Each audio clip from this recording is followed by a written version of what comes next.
भंग कर दो,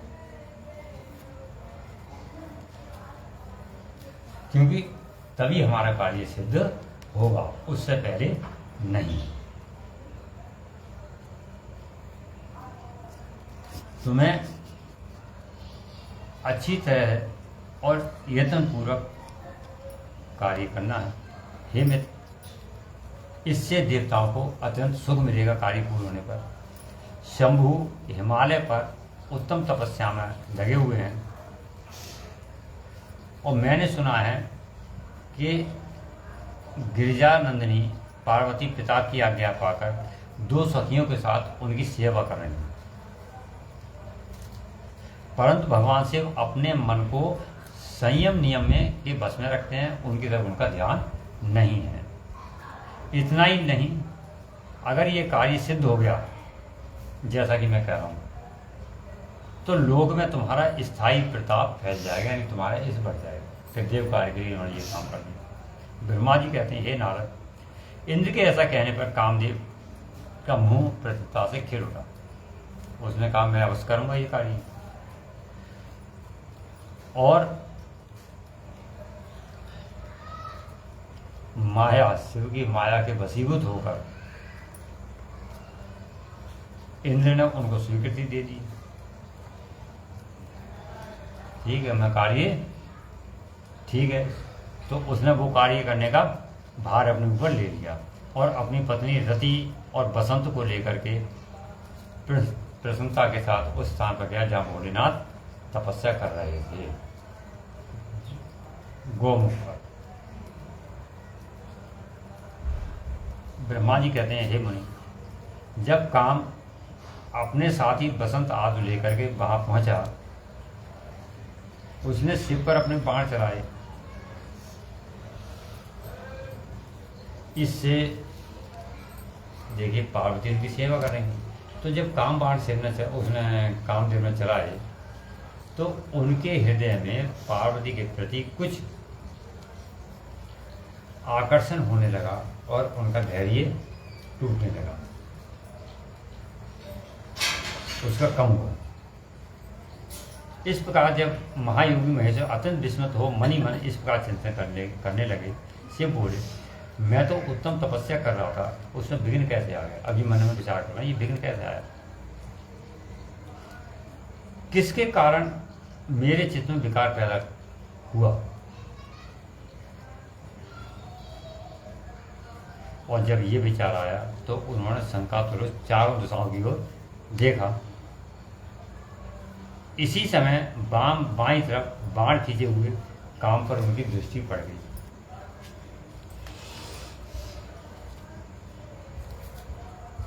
और काम तो अपना काम कर ही रहा था, उसके लगातार मोहनी बाण या ये इस तरह के बाण आदि छोड़ रहा था। तो उसने पहले भी छोड़े और बाद में फिर छोड़ने की कोशिश कर रहा था, परंतु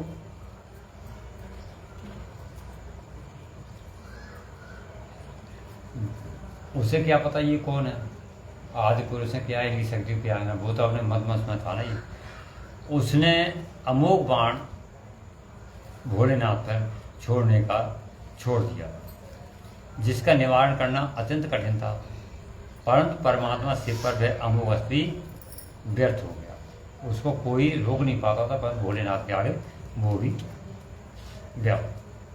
इस कारण भगवान शिव पर अपने अस्त्रों के व्यर्थ जाने पर उसको अब डर लगने लगा। मतलब जो हर व्यक्ति ऐसे से बाण छोड़े, यानी ऐसे ऐसे अस्त्र चलाए कि सभी मोहित हो जाए, परंतु जब यहाँ कुछ नहीं हुआ तो उसे अब भय लगने लगा। अब मैं क्या करूँ, अब मैं कहाँ जाऊँ, जा भी नहीं सकूँ। आखिर में यही परिणाम निकला कि भोलेनाथ ने उसकी जब दृष्टि डाली तो तेज उसको देख करके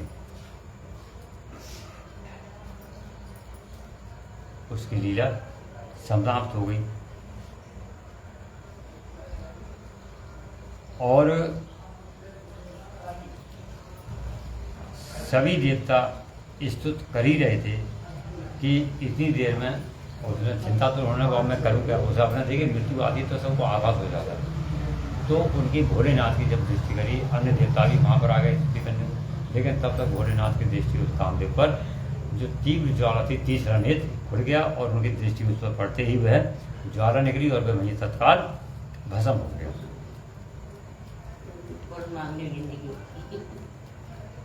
और वह हाँ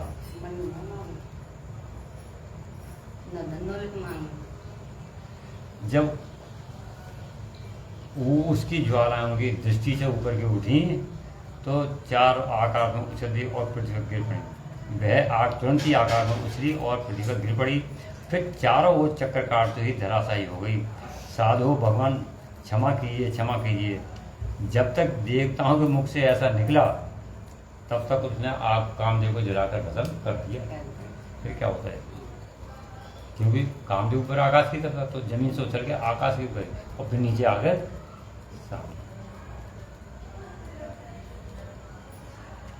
काम दहन के बाद देवताओं को अत्यंत दुख हुआ। वे व्याकुल हुए, चिंतित हुए, हाय ये क्या हो गया। और वे जोर जोर से चीत्कार करते हुए रोने लगे। उस समय विकृत चित्त हुई पार्वती का सारा शरीर सफेद पड़ गया। जो पार्वती सेवा कर रही थी उनका शरीर सफेद पड़ गया। क्यों? क्योंकि भोलेनाथ ने तो ये कहा ही था कि मुझे किसी की बात आना है। अब उनके होते हुए उनकी समाधि भंग हो गई तो सेवा उनकी निष्फल हो गई एक प्रकार से। ये तो हुआ। तो उन्होंने कहा अब हमारा क्या होगा। वे सखियों के साथ ले अपने भवन को जब सारा देखा तो सखियों को साथ लेकर के जया विजया को अपने साथ अपनी ओर घर लौट गई। और उधर कामदेव भस्म हो गया। उसकी पत्नी रति भी अचेत हो गए, वहीं पर गिर पड़ी। वह इस तरह पड़ी थी पति की जगह वह भी मर गई। जब उसको कुछ देर बाद चेत हुआ तो वह तरह तरह की बात कर विलाप करने लगी। अब मैं क्या करूं, कहाँ जाऊं। ये देवताओं ने क्या किया, मेरे उद्दंड स्वामी को बुलाकर नष्ट करवा दिया। यानी मेरे स्वामी को देवताओं ने चढ़ा करके नष्ट करवा दिया। हे नाथ, हे स्वामी, हे प्राणी, मुझे सुख देने वाले पिता, ये क्या हो गया। इस प्रकार ब्रह्मा जी कहते हैं कि रोती विरक्ति अनेक प्रकार की बातें करती। भीतर दीपक जला गए, बंद कर गए। शिवालय में देखी कुटी लगी है ना, लगी तो लगाएगी बंदर हाथ पैर पटने और अपने सिर को बालों को नोचने लगी। विलाप सुनकर वहां पर वनवासी जीव, वृक्ष आदि सावक प्राणी भी अत्यंत दुखित हो गए। इसी बीच में महादेव, संपूर्ण देवता महादेव जी का स्मरण करते हुए रति को आश्वासन दे इस प्रकार बोले, तुम काम के शरीर का थोड़ा सा भस्म लेकर उसे यत्न पूर्वक रखो और भय छोड़ो। जो भस्म है उसको रखो और चिंता छोड़ो। हम सबके स्वामी महादेव जी कामदेव को पुनः जीवित कर देंगे और तुम अपने प्रियतम को प्राप्त कर लोगे। सब लोग अपनी अपनी करनी का फल भोगते हैं। तुम देवताओं को दोष देकर व्यर्थी शोक क्यों करती हो। अब क्या कह रहे हैं, कह तो उनको अगर तुम ऐसे देवों को कार्य होगा। अब कह रहे हैं कि सब अपनी करनी का भोग भोगते हैं, तुम देवताओं को दोष क्यों दे रही हो। देवताओं ने कहा, हे भगवान शरणागत बत्सल महेश्वर, आप कृपा करके हमारे वचन सुने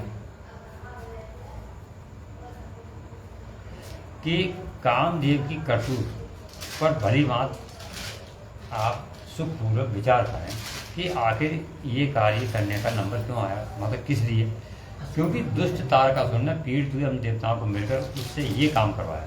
तारकासुर ने के कारण हम देवताओं ने बाध्य कर दिया हमें कि ये कार्य करें। हे नाथ, उसकी पत्नी दुखी होकर विलाप कर रही है, आप उसको सांत्वना दें। और आपने इस क्रोध द्वारा अपने कामदेव को मार डाला तो हम यही समझेंगे कि आप देवताओं सहित समेत प्राणियों का अभी संहार कर डालना चाहते हैं, उन्होंने कहा। अतः आप रति के शोक को दूर करिए। ब्रह्मा जी कहते हैं, नारद, इस प्रकार देवताओं के कहने पर शिव प्रसन्न हो बोले, हे देवताओं ऋषियों, तुम मेरी बात ध्यान से सुनो। मेरे क्रोध से जो कुछ हो गया वह तो हो गया, अब वो बदला तो जा नहीं सकता। तथापि रति का शक्तिशाली पति कामदेव अभी तक अनंग रहेगा। अभी तक शरीरधारी था, अब शरीर तो नहीं होगा, लेकिन वैसे व्याप सबके लिए होता रहेगा, उसका प्रभाव सब पे बना रहेगा, लेकिन शरीर नहीं होगा, अनंग रहेगा। जब तक रुक्मिणी पति श्री कृष्ण का धरती पर अवतार नहीं होता। कब तक रहेगा? अब ये किस समय की बात है? सतयुग आदि की। अभी तो भोलेनाथ की विवाह नहीं हुआ है, तो इसका शरीर तब तक अनंग रहेगा जबकि द्वापर में श्री कृष्ण का विवाह नहीं हो जाता। धरती पर अवतार होगा तभी तो अभी तो अवतार द्वापर हुआ है, अवतार होगा। तो कहते हो अवतार नहीं हो जाता। और श्री कृष्ण द्वारका में रहकर पुत्रों को उत्पन्न करेंगे। रुक्मिणी के गर्भ से काम को भी जन्म देंगे प्रद्युम्न के रूप में। उसके पुत्र का नाम प्रद्युम्न है। तो उस समय उसका नाम प्रद्युम्न होगा, इसमें संशय नहीं। वह संबरासुर को मारेगा और उसके बाद तुम्हें अपने पति यानी कामदेव की प्रद्युम्न के रूप में प्राप्ति होगी।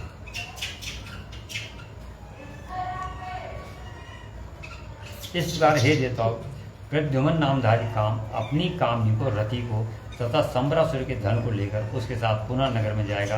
ये मेरा सर्वदा सत्य है। मतलब उसको लेकर फिर अपने नगर में लौटेगा। ब्रह्मा जी कहते हैं, हे नारद, इस प्रकार भगवान शिव की बात को सुनकर देवताओं के चित्त में उल्लास हुआ और उन्हें विनम्र प्रणाम करते हुए विनम्र भाव से बोले, हे देवादिदेव महादेव,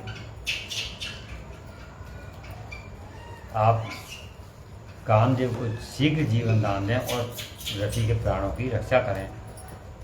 ऐसा जान शिव पुनः बोले, हे देवताओं, मैं अत्यंत प्रसन्न हूँ। मैं काम को सबके हृदय में जीवित कर दूंगा। मतलब कोई प्राणी जीव ऐसा नहीं रहेगा जो कामहीन हो। सबके हृदय में काम वासना है, काम की वो रुचि बनी रहेगी। मैं ऐसा कर दूंगा, अनंग होते हुए। प्रत्यक्ष तो नहीं होगा कि जो हो गया सो हो गया, लेकिन रुचि सब में इसमें करना। वह सदा मेरा गण होकर जाएगा और मेरा गण भी बन जाएगा। अब तुम अपने स्थान को जाओ और दुख का शोक छोड़ जाओ। इस तरह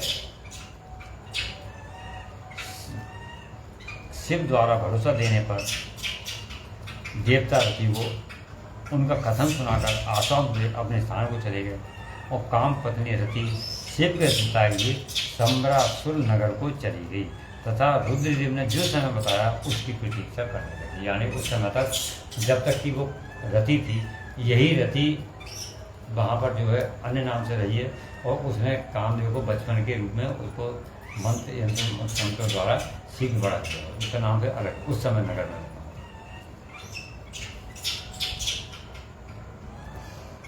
अब ब्रह्मा जी कहते हैं, हे नारद, जब भगवान रुद्र के तीसरे इंद्र से जो अग्नि प्रकट हुई, कामदेव को जला कर भस्म कर दिया और तब वह बिना किसी प्रयोजन की प्रज्वलित हो सब फैलने लगी। कामदेव को जला कर भस्म कर दिया, जैसे ऊपर जाके और फिर नीचे आई और चक्कर काट के पृथ्वी पर फैल गई। जैसे जंगली आग फैलती है, चारों तरफ जलक जाए तो चारों तरफ फैलती जाती है, तो इस तरह वो अग्नि फैलने लगी। जब इस तरह फैलने लगी तो वहाँ पर प्रतिलों का हाहाकार मच गया। सभी देवता तुरंत मेरी शरण में आ गए, देवता ऋषिगण आदि, और हाथ जोड़ के प्रणाम किया, स्तुति की और मुझे अपना दुख निवेदन किया। ये सुनकर मैं भगवान शिव का स्मरण करता हुआ, ब्रह्मा जी कह रहे हैं, उसके हेतु यानी उसको निवारण हेतु फिर वहीं पहुंचा बिन भाव से। वह अग्नि ज्वाला मानस अत्यंत उद्दीप जगत को जला देने उद्धति यानी फैल रही थी। परंतु भगवान शिव की कृपा से प्राप्त हुए उत्तम तेज के द्वारा मैंने उसे तत्काल स्तंभित कर दिया। यानी भगवान भोलेनाथ की माया से उसको स्तंभित कर दिया, रोक दिया। जितनी फैल चुकी वहीं के वहीं उसको रोक दिया, नष्ट तो नहीं हुई। हे त्रिलोक, इस प्रकार मुझे त्रिलोकी को दग्ध करने वाली इच्छा रखने वाली क्रोध में अग्नि को, जो अग्नि थी उसको मैंने स्तंभित करके घोड़े के रूप में परिणत कर दिया। ब्रह्मा जी उस अग्नि को घोड़े के रूप में परिणत कर दिया, जिसके मुख से सौम्य ज्वाला प्रकट, घोड़े के मुख से ज्वाला अग्नि प्रकट हो रही थी, और शिव इच्छा से उसे बाढ़ शरीर वाली अग्नि को लेकर मैं बाढ़ करे घोड़े, बाढ़वानल अर्थात घोड़े वाली अग्नि, इसको लेकर मैं लोकहित के लिए समुद्र तट पर गया। बाढ़वानल को मुझे आया देख समुद्र एक दिव्य पुरुष का रूप धारण करके मेरे पास आया। संपूर्ण लोगों के पितामह की भांति विधिवत कर वंदना कर सिंधु ने मुझसे कहा, हे सर्वेश्वर ब्राह्मण, आप यहाँ किस लिए पधारे हैं? अपना उद्देश्य स्पष्ट कीजिए। सागर की बात सुनकर भगवान शंकर स्मरण करते हुए, भोलेनाथ का स्मरण करते हुए, लोकहित के ध्यान रखते हुए मैंने उससे कहा, तात समुद्र, तुम बड़े बुद्धिमान लोगों के हितकारी हो। मैं शिव इच्छा से प्रेरित और हार्दिक प्रीतिपूर्वक तुमसे कह रहा हूँ, ये भगवान महेश्वर का क्रोध है। ये जो घोड़े के रूप में गए थे अंग्रेज बड़वानल, जो शक्तिशाली अश्व के रूप में यहाँ उपस्थित है, ये संपूर्ण जगत को भस्म करने के लिए उद्यत हो गया था। अतः मैंने स्तंभित कर इसको घोड़े का रूप दिया और लेकर इसको यहाँ आया। हे जलाधार, जगत पर दया करके तुम्हें आदेश दे रहा हूँ कि इस महेश्वर के क्रोध को, जो बड़वानल रूप है धारण करके मुख से ज्वाला प्रकट करता हुआ खड़ा है,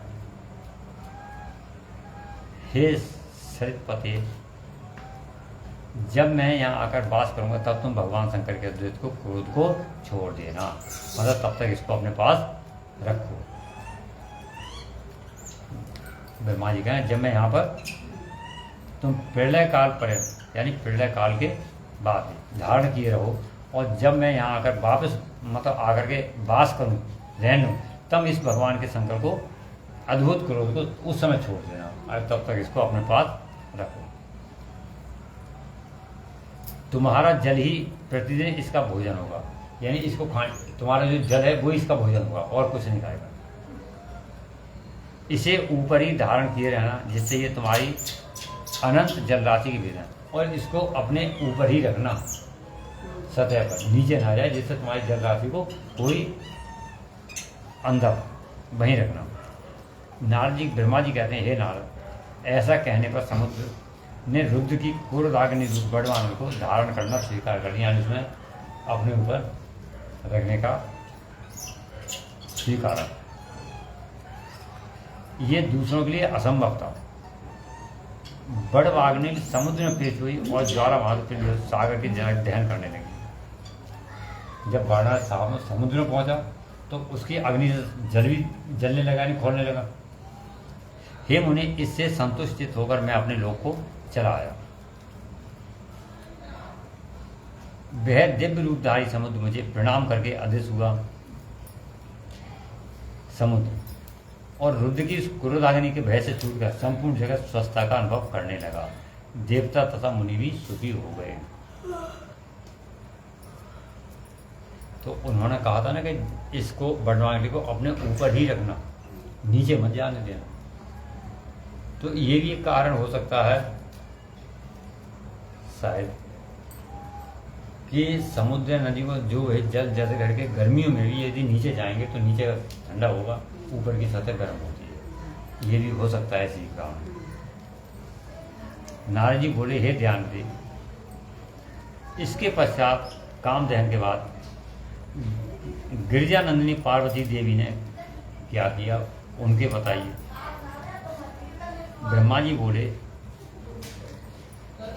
जब रुद्रदेव ने कामदेव को दग्ध किया तब वहाँ अद्भुत शब्द प्रकट हुआ, जिससे सारा आकाश गूंज गया।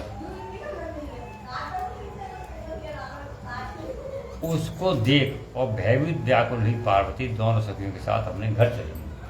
वहां से सबसे परिवार से हिमवानी बड़े विस्मय में पड़ गए और वहां अपनी पुत्री का स्मरण करके उन्हें क्लेश हुआ। इतने में पार्वती आती दिखाई दी, वे शंभु की वजह से रो रही थी। सारा वृतांत जाप हेममानव को बड़ा शौक दिया और वे शीघ्र उनके पास पहुंचे। फिर हाथ से उनकी दोनों आंखें पहुंचकर पार्वती से कहा, हे शिवे, डरो मत, रो मत।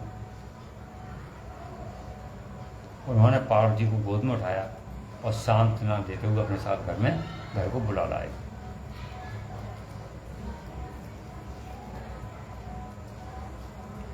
इसके बाद महादेव जी वहां से अदृश्य हो गए। उनके वजह से पार्वती अत्यंत व्याकुल हो रही है, उन्हें अब दर्शन इनके भी दर्शन नहीं होंगे, अब तक तुम दर्शन, तो वो भी अदृश्य हो गए। जब वे पिता के घर जाकर अपनी माता से मिली तो पार्वती शिवा ने अपना नया जन्म हुआ माना। उन्होंने कि चलो हमारा एक प्रकार से नया जन्म हुआ है, जरा बहुत दर्द हो गए तो हम भी कुछ हो सकता होगा। वे अपने रूप की निंदा करने लगे कि क्या ऐसा स्वरूप की फायदा, मतलब सब कुछ मिला लेकिन मुझे संतुष्टि ना, सुख ना मिला। सखियों के समझाने पर भी कुछ नहीं समझ पाई और किसी भी प्रकार उन्होंने सुख का अनुभव नहीं किया। मेरे स्वरूप तथा जन्म कर्म को भी धिक्कार है, ये बार बार इस तरह कहती हुई वे सदा महादेव जी की प्रत्येक चेष्टा का चिंतन करती रही। हर बार ये कहते हुए महादेव जी के चिंतन में चेष्टा करती रही, उनके ध्यान करती रही। वे सदा शिव शिव का जप करती थी और घर में रहकर भी चित्त से, मतलब घर में रह रही हैं अपने पिता के पास, लेकिन उनका चित्त जो यानी हृदय से अपने वहीं पिनाक पाणी जहाँ से है उसी भाव में निमग्न हो जाती। इससे हिमवान उनकी पत्नी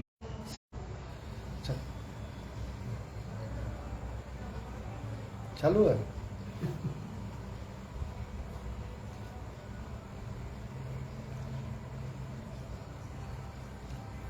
इस तरह फोन ना करना चाहिए, बात कर ले, दूसरे फोन से कर लो। दूसरे फोन से कर लेंगे, अब माने तब ना।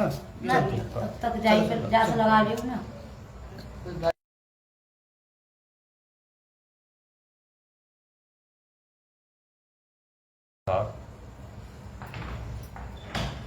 ऐसे कर ले, बंद कर दे। दूसरा फोन है। इंद्र की प्रेरणा द्वारा तुम अर्थात नारद जी एक बार घूमते हुए हिमालय पर्वत पर आए।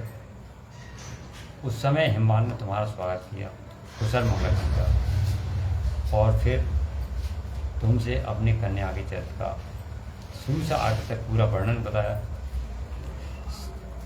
हे मुने, ये सब जानकर तुमने गिरिराज से कहा, शैलेश्वर तुम भगवान शिव का भजन करो।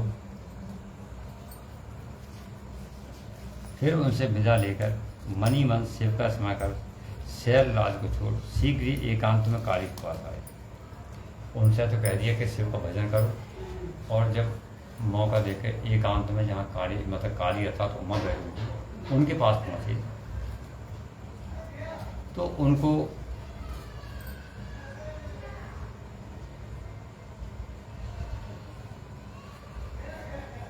पास पहुंचकर उसके संबोधित करते हुए कहने लगे,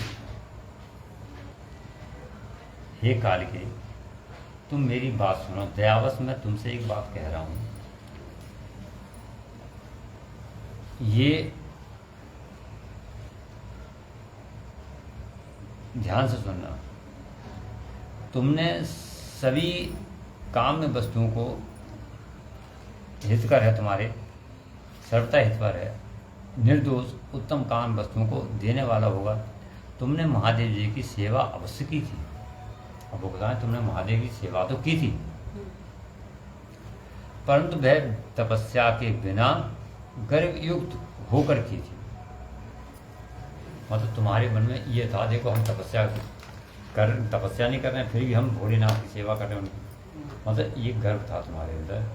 तो उसमें जो तुम्हारी थी तो तपस्या एक प्रकार से भाई निष्काम भाव से कर्म कर रही थी, कोई किसी प्रकार राग द्वेष काम आदि से परे थी, लेकिन ये गर्व था कि देखो हम भोलेनाथ की।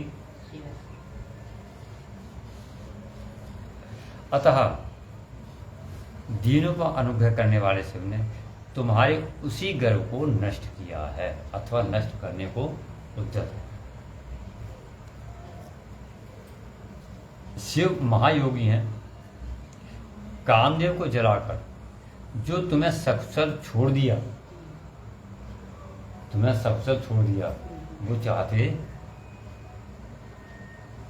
तो कुछ भी हो, लेकिन उसका यही कारण है कि वे भगवान भक्त वत्सल हैं, तुम पर कृपा करते हैं। अतः तुम उत्तम तपस्या में संलग्न हो, यही उनकी प्रेरणा है और ये वो चाहते हैं कि तुम भी तपस्या करो।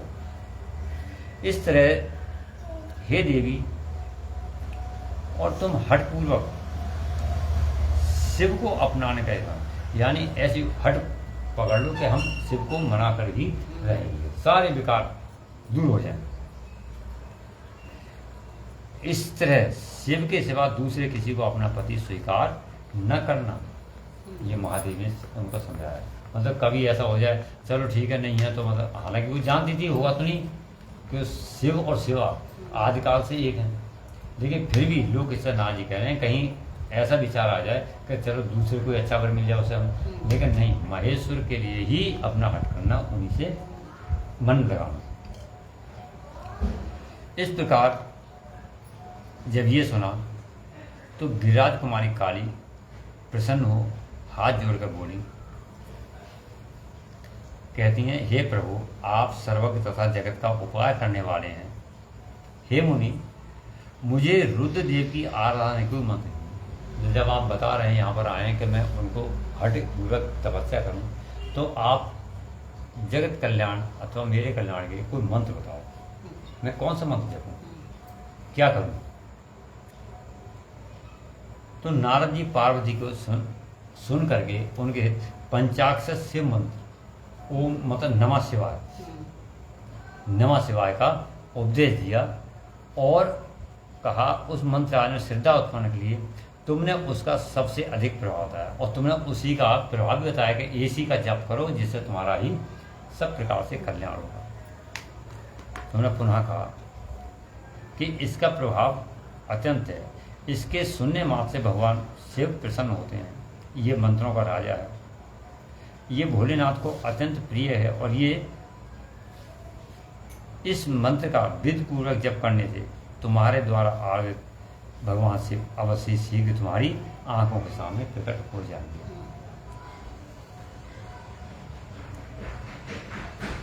और तुम शौच संतोष आदि नियमों में तत्पर रहकर शिव के स्वरूप का चिंतन करते हुए हृदय में धारण कर इस मंत्र का जप करो, जिससे वो अवश्य संतुष्ट होंगे। ये साध्वी, इस प्रकार तपस्या से महेश भस्म हो सकते हैं और तपस्या ही सबको मनोवांछित फल की प्राप्ति होती है, उससे अन्यथा तपस्या से ही हम जो चाहें वो प्राप्त कर सकते हैं और किसी नहीं। इस प्रकार हे नारद,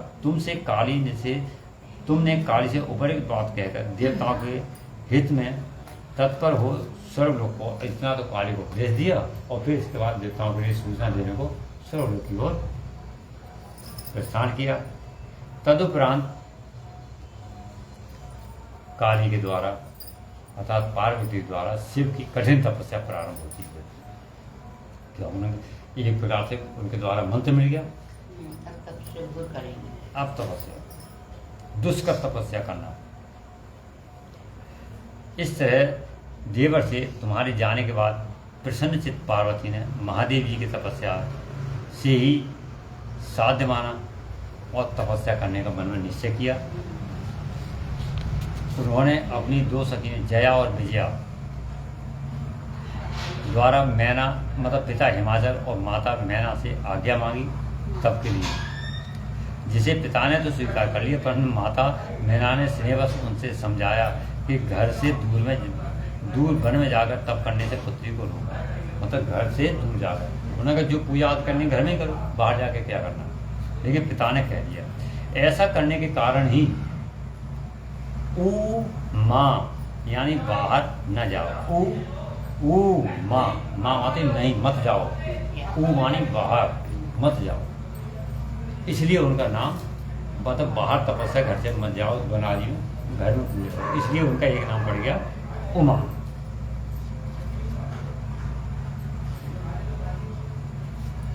हे मुने, शैलराज की पत्नी मैना ने रोकने से शिवा को दुखी जान अपना विचार बदल दिया। रोकने से शिवा को दुखी हुई जान अपना विचार बदल दिया और पार्वती को तपस्या के लिए जाए। मतलब शिवा, जब उन्होंने कहा रोका बाहर में जाओ, तो शिवा को पीड़ा हुई। जब उन्होंने देखा कि इनके लिए अत्यंत पीड़ा हो रही है, दुखी हैं, तो उन्होंने भी जाने की आज्ञा दे दी। जाओ, पहले रोका था। इसके बाद माता पिता की आज्ञा पाकर उत्तम व्रत का पालन करने के लिए पार्वती भोलेनाथ का स्मरण करते हुए मन में सुख अनुभव किया और माता पिता को प्रणाम कर सखियों के साथ तपस्या करने के चली गई। उन्होंने अनेक प्रकार के प्रिय वस्त्रों का परित्याग कर दिया। मतलब जो सुंदर आभूषण बरसाती थे उन्होंने छोड़ दिया। बलकल वस्त्र धारण किए। हार का परिहार करके उत्तम मृगचर्म को हृदय से लगाया और गंगा अवतरण मतलब उसी क्षेत्र की ओर चली जहाँ भोलेनाथ ने तपस्या करी थी, वहाँ पर, और जहाँ कामदेव को दग्ध किया उसमें गंगोत्री ने। और वहीं परम उत्तर श्रृंग तीर्थ में पार्वती ने तपस्या आरंभ की। मतलब उसके पास एक तीर्थ है श्रृंग तीर्थ। गौरी के तप करने से उसका नाम गौरी शिखर नाम हो गया। जैसे वो गंगा अवतरण शिखर, तो जिस शिखर पर रह करके उन्होंने तपस्या की उसका नाम पड़ गया गौरी शिखर, पार्वती शिखर।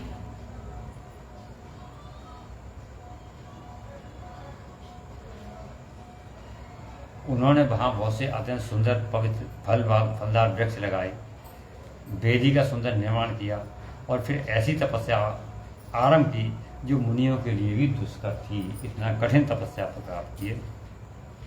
सहेली उनकी दो साथ में थी, जया विजया, वो उनकी देख रेख होती, उनकी सहचरी, उनकी सेवा होती। हाँ, वो से भाई ऐसा है, साथ में मान लो आप तपस्या कर रहे हो तो किसी चीज़ की आपको जरूरत पड़ जाए, आवश्यकता पड़ जाए या कुछ हो, तो वो तो तब कर ही रहा है।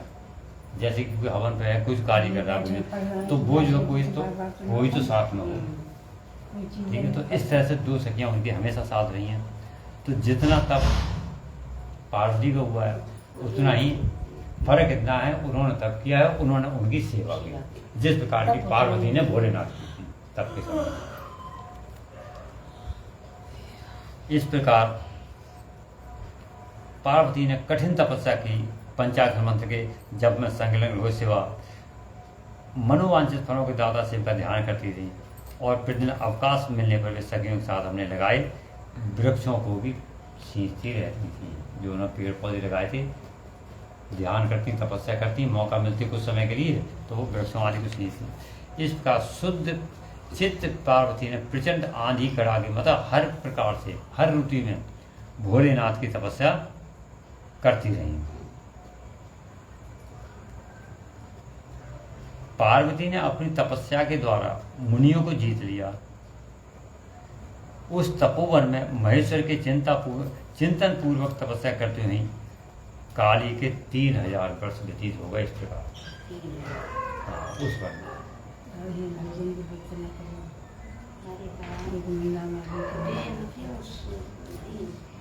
और उनके तो 3000 वर्ष व्यतीत, लेकिन उस क्षेत्र में जहाँ महादेव जी ने तप किया था उन्होंने 60,000 वर्षों तक तप किया था। तो ये तो 3000 ये तो ऐसा है, उम्र तो अब भी बढ़ सकती है यदि हम ध्यान में बैठ जाएं तो हमारी फर्क आ जाएगा। इस प्रकार शिवा देवी चिंता क्षण भर कुछ क्षण होकर के शिवा चिंता करने क्या महादेव जी इस समय ये नहीं जानते कि उनके लिए नियमों के पालन में तत्पर हो तपस्या कर रहे हैं। तो महादेव जी ऐसा नहीं जानते हैं, मतलब ये विचार आ रहा है। सब यही कहते हैं कि भगवान शंकर सर्वज्ञ हैं।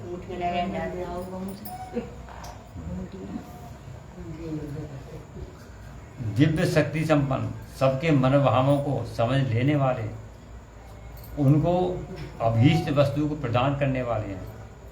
यदि मैं कामनाओं को परित्याग करके भगवान विश्वदेव की अनुरूप हुई हूँ तो भगवान से मुझ पर प्रसन्न हो, और मैंने नारदोक्त तंत्र नारद द्वारा दिया हुआ शिव पंचाक्षर मंत्र का उत्तम भक्ति भाव से जप किया हो तो भी मुझ पर प्रसन्न हो। ये शिवा ने मतलब अपने मन में विचार किया, मतलब कहने लगे। इस तरह नित्य चिंतन मतलब वो तप करती हूँ और ध्यान में ये कहती हैं कि मैंने उस पंचांग मंत्र का जप किया है और पूरी तरह से मनोयोग है, तो आप मुझ पर प्रसन्न हो और प्रकट हो। इस तरह से उनका ध्यान बना रहता है। उन्होंने ऐसी तपस्या की जो मुनियों के लिए दुष्कर थी, उसका स्मरण कर पुरुषों को बड़ा विस्मय हुआ। और इस तपस्या का दूसरा प्रभाव ये पड़ा, वो भी सुनो। ये भी कम आश्चर्य नहीं था। जो स्वभावता एक दूसरे के विरोधी थे, स्वभाव में एक दूसरे के विरोधी थे, ऐसे प्राणी भी उस आसन के पास जाकर उनकी तपस्या के प्रभाव से विरोध रहित हो गए, जिनमें खूब आपस में बैर भाव था। मनुष्य तो छोड़ो, प्राणियों में भी, जैसे कुत्ता है, बिल्ली है, जैसे कि कुत्ता और बिल्ली का बैर, मोर और सांप का बैर, जहां देखेंगे एक दूसरे को मारने की सोचेंगे, छोड़ने की नहीं सोचेंगे। गाय और सिंह और गाय, अगर शेर के आगे कोई भी चीज आए वो छोड़ेगा, मार ही देगा। तो जो इस प्रकार बैर भाव थे, बिल्कुल कट्टर दुश्मन, एक दूसरे के विरोधी, वो भी परस्पर मित्र हो गए, यानी विरोध भाव उनमें नहीं रहा उस क्षेत्र में उनकी तपस्या के प्रभाव से। तो मनुष्यों की तो बात ही क्या है।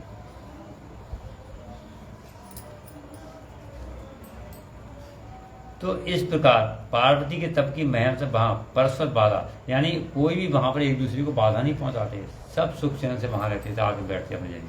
हे मुनि से, और जो स्वभावतः एक दूसरे के बैरी हैं, उस आश्रम पर कभी रोष आदि विकार से, कभी उनमें को गुस्सा नहीं आती थी, क्रोध नहीं आती थी, आराम से शांत से बैठते थे। सभी वृक्षों में सदा फल लगते थे वहां पर, कोई ऐसा नहीं था कि फल ही नहीं, खाली वृक्ष बड़े, यानी सब कुछ वहां पर तपस्या के प्रभाव से सुंदर ही सुंदर और अच्छा ही अच्छा था।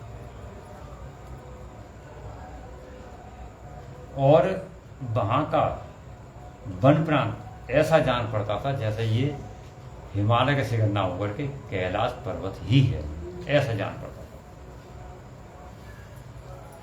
इस प्रकार ये पार्वती की सिद्धि का प्रभाव था। ये छोटी ना बड़ी बड़ी हुई तो जल पर चली है, घी है, देख लो। एक बड़ी ज्योति है ना, भर दो ना, खूब जल कर जो तुम्हारी कथा प्राण शुरू करी सबसे देखा जली और जगह ही कितनी रात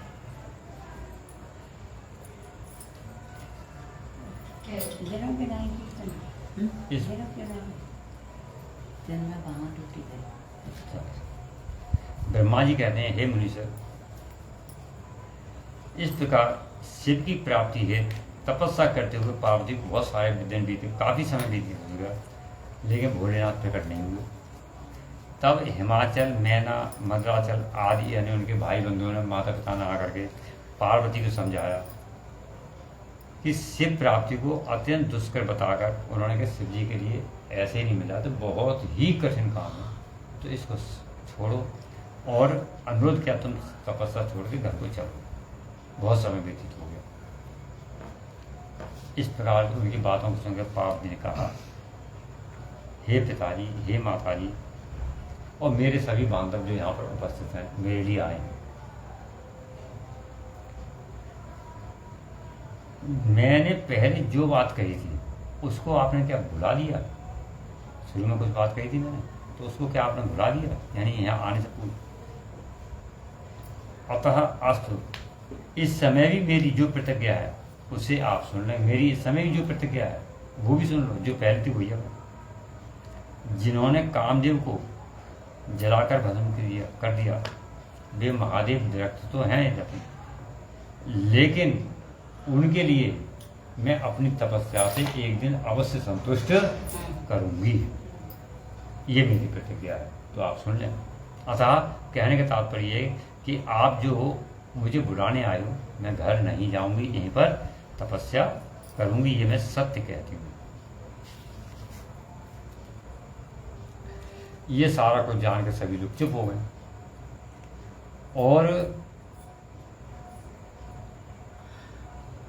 सभी जैसे आए वैसे ही वापस अपने को लौट गए। इसके बाद पार्वती के ने निश्चय करके जो तप पहले किया उससे भी अधिक कठोर तप प्रारंभ कर दिया। कठोर तप,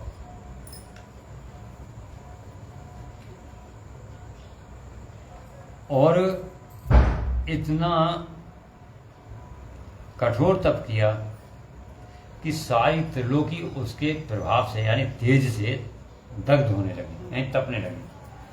जब तपने लगी तो सारे देवता इंद्र आदि सब मिलकर गुरु बृहस्पति के पास पहुंचे और उनसे सलाह ली कि ये सब क्यों हो रहा है, ऐसा क्या कारण है। तो इसके लिए कारण जानने की विफलता के साथ सुमेरु पर्वत पर मुझ विधाता की मेरी समझ में आए। ब्रह्मा जी कहने सभी लोग मिलकर के बृहस्पति के साथ गुरु के अपने सानिध्य में आकर मेरे पास आए और सब ने स्तुति करके मेरी बाद में पूछा, हे प्रभु, इस जगत के संतप्त होने का क्या कारण है, क्यों इतना जल रहा है जगत ये। ऐसा जान मैंने मणिमत शिव का स्मरण किया, आदि शिव का। तो मैंने सारा वृतांत जान लिया कि आखिर कारण क्या है। इस समय विश्व में जो दाह उत्पन्न हो गया है, यानी कि जलन, जैसे कहीं आग लग जाए तो जहां आग लगती है वो तो है ही, पड़ोसी घर भी और आसपास जलते तो नहीं है लेकिन जलन जैसी महसूस होती है, उनके तपन तो महसूस होती नहीं होती है। तो यही लगता है कि हमें भी तपन हो रही है, तो जलन हो रही थी, दाह। उन्होंने उसका कारण जान लिया कि ये शिवा के तप का प्रभाव है। इतना तेज बढ़ गया कि त्रिलोकी है। ये जान मैं शीघ्र फिर क्षीर सागर को चलने वहाँ गया और वहाँ नारायण को सारा उद्देश्य बताया, सारी बात समझाई कि ये कार्य हो रहा है। वहाँ पहुँचकर देखा कि नारायण तो सुखद आसन पर विराजमान है। देवताओं के साथ मैंने हाथ जोड़ने में स्तुति की और कहा, हे महाविष्णु, तपस्या में लगी पार्वती के परम उग्र तप से ये सारा कुछ संतप्त हो रहा है और ये सब देवता आपकी शरण में है।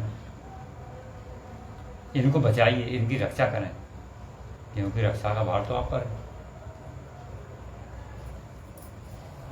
है। ये सारी बात जानकर शेष सैया पर बैठे हुए नारायण लक्ष्मीपति बोले, हमसे बोले, हे देवताओं, मैंने आज पार्वती जी की तपस्या का सारा कारण जान लिया। उन्होंने कहा, मैंने आज पार्वती जो तपस्या करें वो उसका सारा कारण जान लिया कि क्या कारण है जिसके तप से इतना तेज उत्पन्न हो रहा है और आप ऊपर जाए, तो वो कारण भी जान लिया कि क्यों वो तपस्या करेंगे। नारायण ने कहा, हे देवताओं,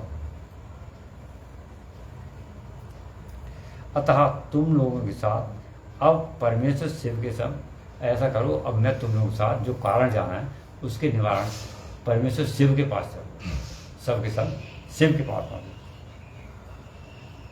और प्रार्थना करें। जब उन्होंने कहा कि देवताओं के सामने हम जाकर ये कहेंगे पाणी ग्रहण कर दो, तो देवताओं ने एक स्थिति वो करी थी कब, जब इंद्र के कहने से कामदेव को जला दिया। तो उन्होंने कि वो एक तो हम देख ही चुके हैं पहले, और अगर हम दोबारा फिर पहुंचेंगे कि हमारी दृष्टि कर दे तो हम सबकी काम हो जाएगा, सीताराम हो जाएगी।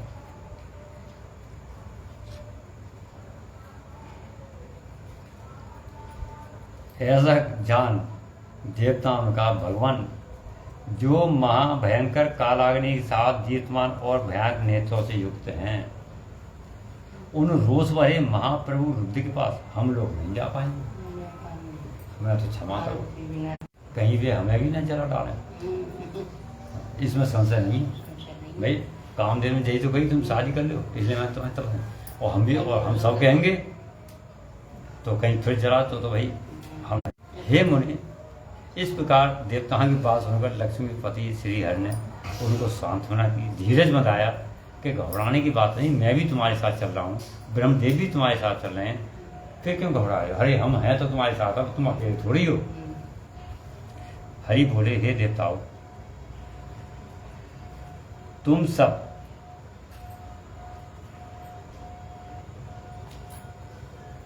देखने में तो तुम सभी लोग बड़े चतुर हो, अतः तुम्हें समूह को कल्याणकारी मानकर हमारे साथ सबके उत्तम प्रभु उन महादेव की शरण में चलना चाहिए। चलना तो पड़ेगा सभी को, जब हम चलना।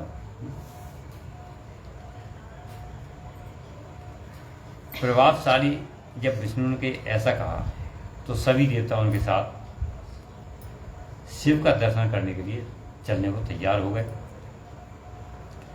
और जहां वो उस भोलेनाथ का स्थान था, उससे पहले रास्ते में पार्वती जहां तपस्या कर रही थी वो स्थान पड़ता था। अतः गिरजा नंदिनी की तपस्या देखने लगी सभी देवता मतलब प्रसन्न चित्त से उनके आश्रम पर गए कि चलो रास्ते में तो पड़ी रहा, हम भी देखें कैसी तपस्या हो रही है।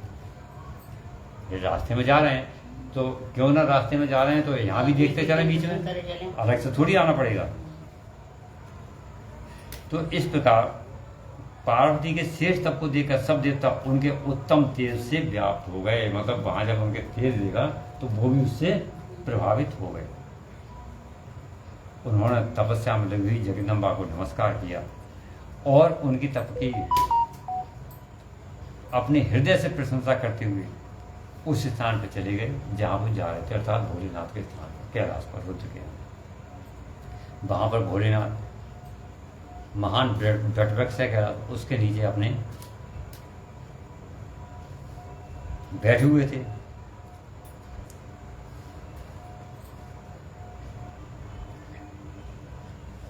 तो जब वहां बैठे तो सब, हे ब्रह्मा जी बता रहे नाते के, हे मुनि, वहां पहुंचकर सभी देवताओं ने सबसे पहले तुम्हें उनके पास भेजा, मतलब नारद को। सब देवताओं ने, कि नारद एक ऐसे हैं कि देवताओं की मन की बात जानते हैं और मन की जो उनमें क्या अंदर उथल पुथल हो रही है उसको प्रकट कर देते हैं। और सभी जगह उनका आना जाना होता है, कोई उनको रोक सकता नहीं। चाहे बड़ी थोड़ी देर, तो तुम्हारे लिए वहां भेजा। और स्वयं भी मदन दहनकारी भगवान हर से दूर, और सब के सब उनसे दूर खड़े रहे। नारद, तुम तो सदा निर्भय रहने वाले हो और शिव के भक्त भी हो, अर्थात आज तुमने वहां जाकर उन्हें प्रसन्न देखा, और जब प्रसन्न देखा तो वहां से लौटकर तुम श्री विष्णु आदि सब देवताओं को भगवान शिव के स्थान पर ले गए। जब देखा कि भोलेनाथ प्रसन्न है, इस समय किसी उसमें नहीं है आवेश में, तो उन्होंने कहा सब कुछ सही है, अब चलो, कोई डरने की बात नहीं है, हम लेके आए, चलो। इस तरह सभी देवता भगवान शिव का सुखपूर्व प्रसन्न हम बैठे देख अपने गौरव से घिरे हुए शंभु तपस्वी का रूप धारण किए हुए योग पट पर आसीन थे। उन शंकर का दर्शन करके मेरे सहित श्री विष्णु तथा सभी देवताओं ने उन्हें प्रणाम किया और वेद के सूत्रों द्वारा उनका स्तवन किया। मैंने वेद वेदाओं द्वारा, उनके मंत्रों द्वारा उनका स्तवन पूजा मतलब स्तोत्र से उनका वंदन किया। तदुपरांत ब्रह्मा जी कहते हैं, हे नारद, देवताओं ने वहां पहुंचकर रुद्र को प्रणाम आदि करके स्तवन की स्तुति की और भगवान शिव ने उनकी दीन बंधुता एवं वत्सलता की प्रशंसा करते हुए कहा, हे प्रभु, देवता और मुनि संकट में पड़कर आपकी शरण में आए हैं।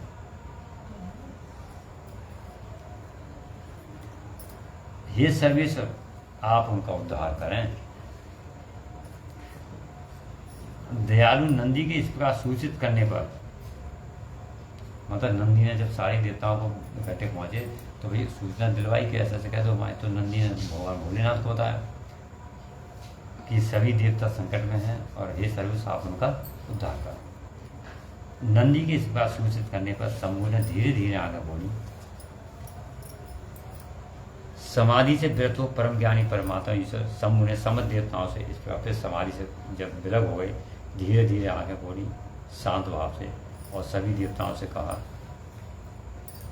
शंभु बोले, हे श्री विष्णु ब्रह्म आदि देवेश्वरो, तुम सभी लोग मेरे सभी कैसे आए हो, किस कारण से आए हैं, और जो कारण है उसको शीघ्रता से बताओ।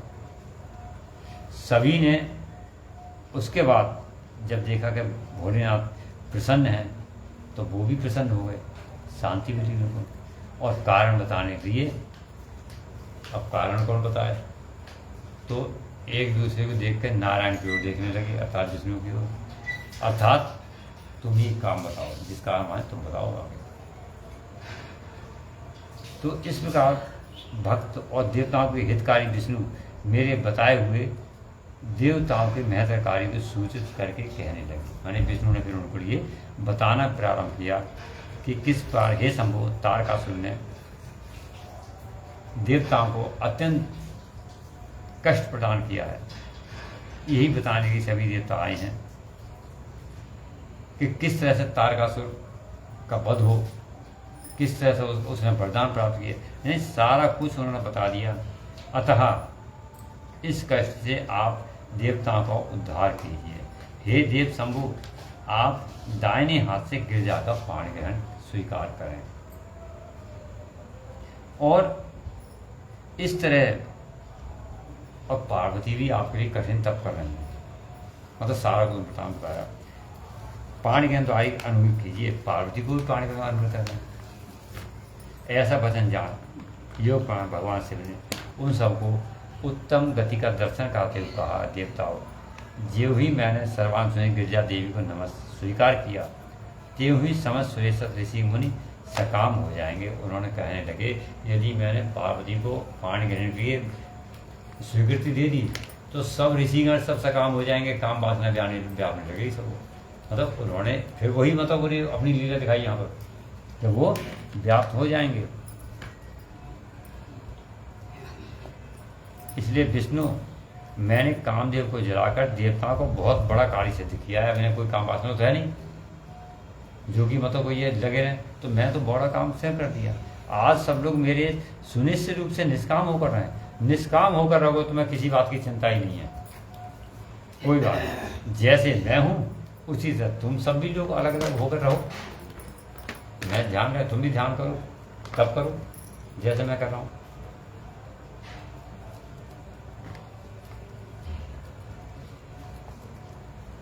अब तक तुम समाधि लगाते थे, पूजा तो काम देता, तो उसके काम से तुम वो हो जाते वसीभूत, तुम्हारे उसमें समाधि में कठिनता अनुभव होती। अब कोई दूसरा ही नहीं, अब तो समाधि लगाओ, ध्यान करो, कोई बाधा ही नहीं आएगी। और समाधि का परम आनंद का अनुभव करते हुए निर्विकार हो जाओ, कोई तुम्हारे अंदर विकार ही नहीं रहेगा। क्योंकि काम नरक की ही प्राप्ति का कराने वाला है। काम से क्रोध उत्पन्न होता है, क्रोध से मोह, और मोह से तपस्या नष्ट हो जाती है। अतः मेरे इस कथन को झूठ नहीं मानना चाहिए। भोलेनाथ बता रहे हैं, समझा रहे हैं। जैसे सती को कितनी बार कहा है, ऐसे अभी तो देखो बहुत मतलब वो आएगा, परीक्षा लेंगे। इस प्रकार ब्रह्मा जी कहते हैं, हे नारद, तपस्या में परीक्षा लेंगे। जब इस प्रकार भोलेनाथ ने सभी के लिए ये उपदेश दिया, तब वृषभ के चिन्ह से एक ध्वजा धारण करने वाले भगवान विष्णु, भगवान महादेव ने इस प्रकार बाधा सुनाकर मुनियों को निष्काम धर्म का उपदेश दिया। उन्होंने ये निष्काम धर्म का उपदेश दिया। तदुपरांत जैसे पहले चुपचाप बैठे थे, वैसे वो फिर दोबारा पैरी के बाद चुपचाप हो गए और पैरी के बाद पार्षदों से घिरे हुए सुस्तर भाव में फिर बैठ गए। मतलब इतना उपदेश देने के बाद जैसे पहले जैसे देवता जो गए थे वो ज्यों के त्यों रह गए।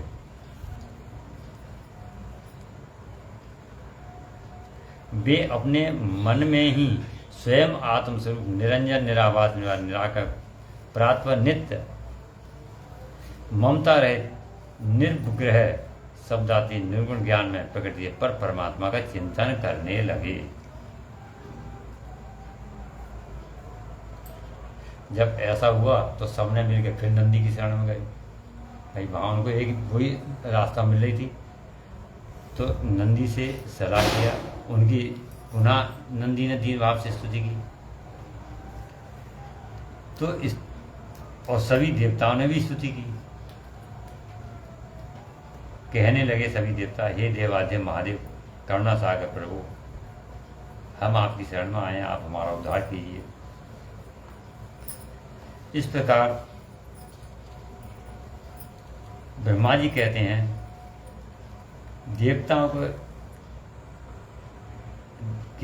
देवताओं के मेरे हरि के बहुत प्रकार से स्तुति करने पर भगवान भोलेनाथ ध्यान से व्रत हो गए। उनका मन अत्यंत प्रसन्न था और अपनी करुणा दृष्टि से देखकर उनका हर्ष बढ़ाते हुए बोले, हे विष्णु ब्राह्मण, तुम सब लोग एक साथ यहाँ किस अपराध आए हो मेरे सामने?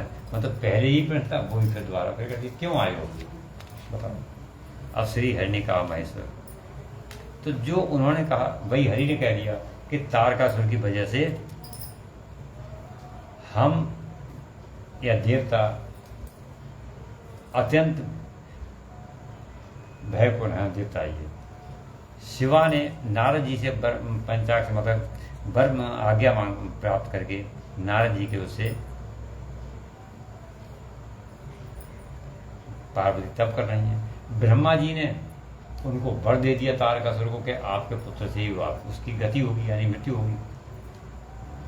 तो आप शिवा को वर देने के लिए जाइए। हम यही अनुरोध करते हैं कि पार्वती जहाँ तप कर रही हैं, उग्र तप कर रही हैं, आप उनको वर देने के लिए वहाँ पर जाओ और सबका दुख मिटाओ।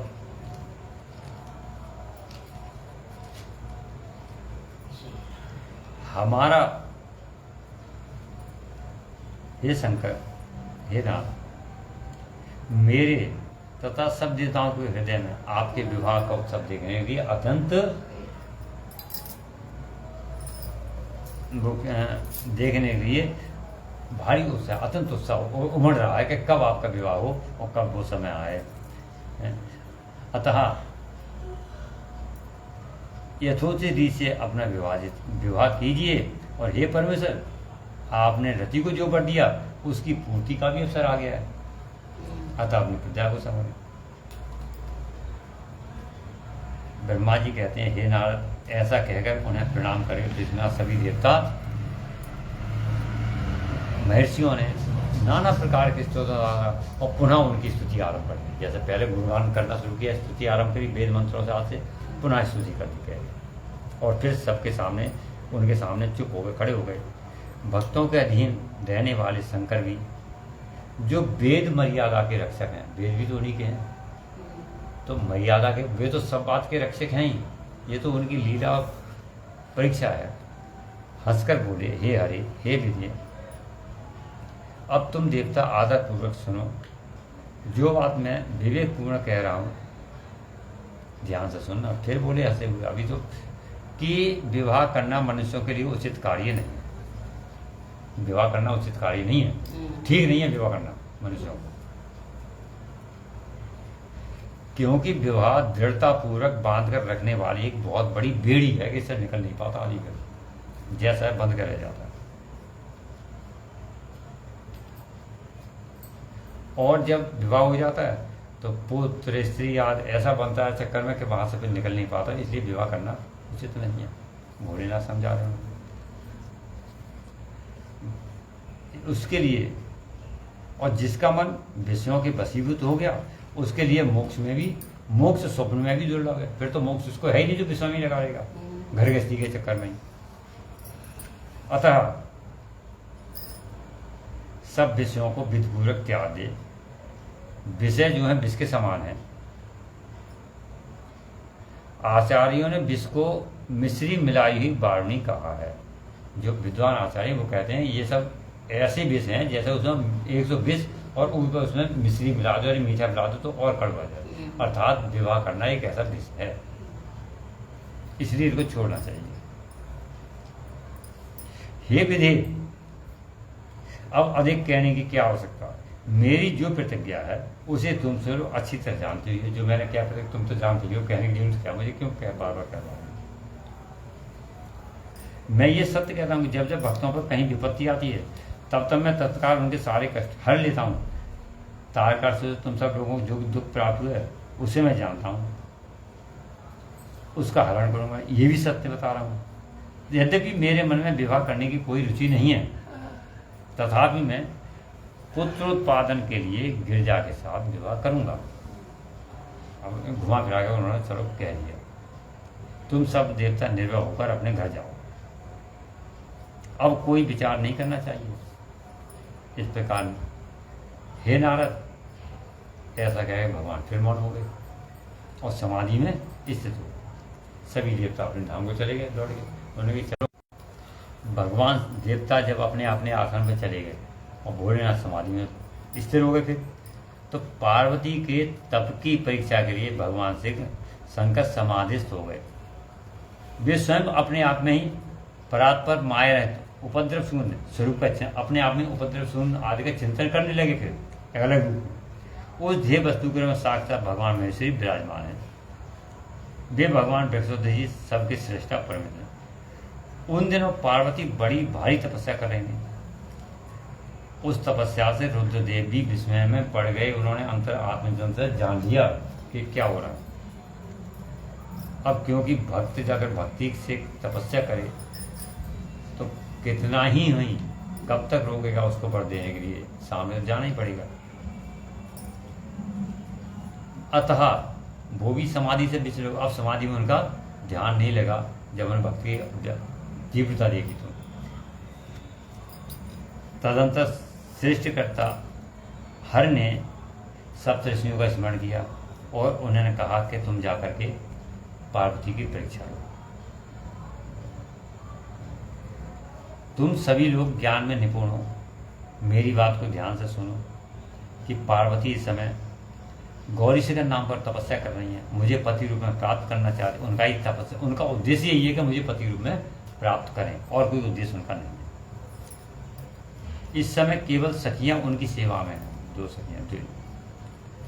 मेरे सिवा दूसरी समस्त कामनाओं का परित्याग करके वे एक उत्तम निश्चय पर पहुंच चुकी हैं। मुझे तुम सब लोग मेरी वहां से जाओ और हृदय से उनकी दृढ़ता की परीक्षा करो कि वे अपने मार्ग पर जो उनका अटल उस पर दृढ़ है कि अभी भी उनमें कमी रह गई है। और मेरी आज्ञा से ही तुम्हें करना है, अपने मन से नहीं। तुम्हें इसमें संशय नहीं करना है। ऐसी आज्ञा पाकर सभी सप्तऋषियों ने उनको सभी द्वारा पूजित हो मस्तक झुकाए इस प्रकार बोले। ऋषियों ने कहा,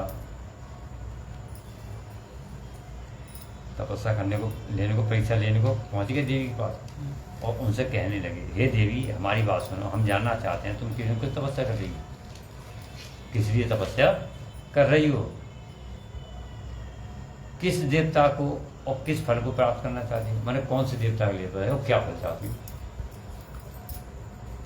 ऐसा पूछने पर अत्यंत गोपनीय होने पर भी सच्ची बात बता दी पार्वती।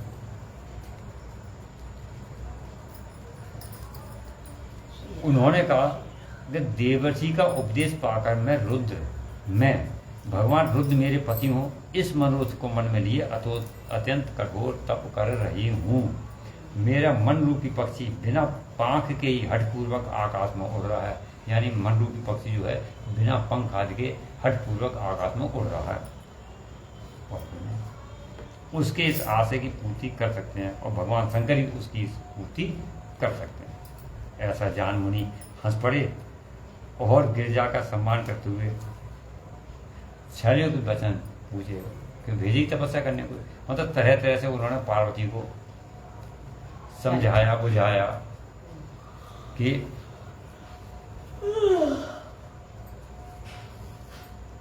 कि नारद तो ऐसा सबके साथ करते ही हैं कि तुम ऐसा करो उसने, और नारद के ऐसा करना उसको उसने किया तो ऐसा हुआ, मतलब तरह तरह की बात उनको बताने लगी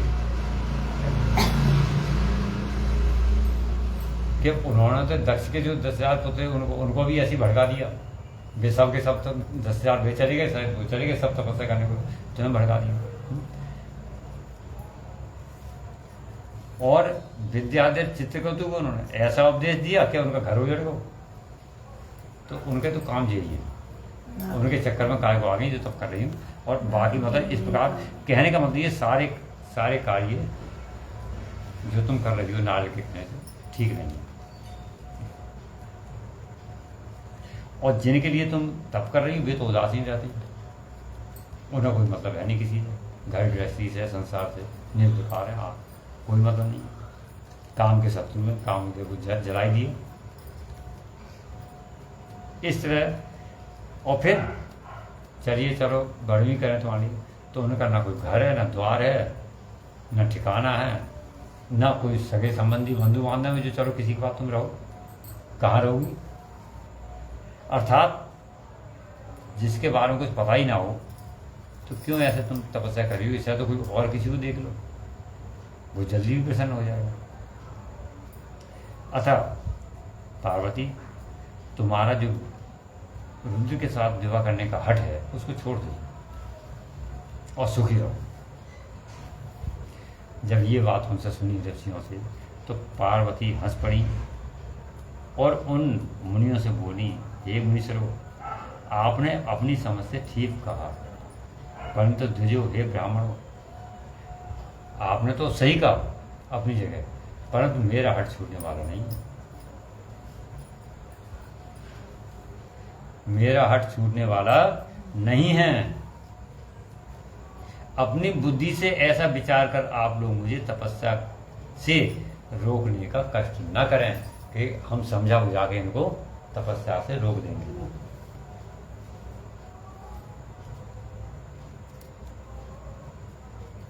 गुरुओं का वचन, देखिए गुरुओं का वचन सत्य होता है। ऐसा जिनका दृढ़ विचार है उन्हें योलोक परलोक परम सुख की प्राप्ति होती है, दुख कभी नहीं होता।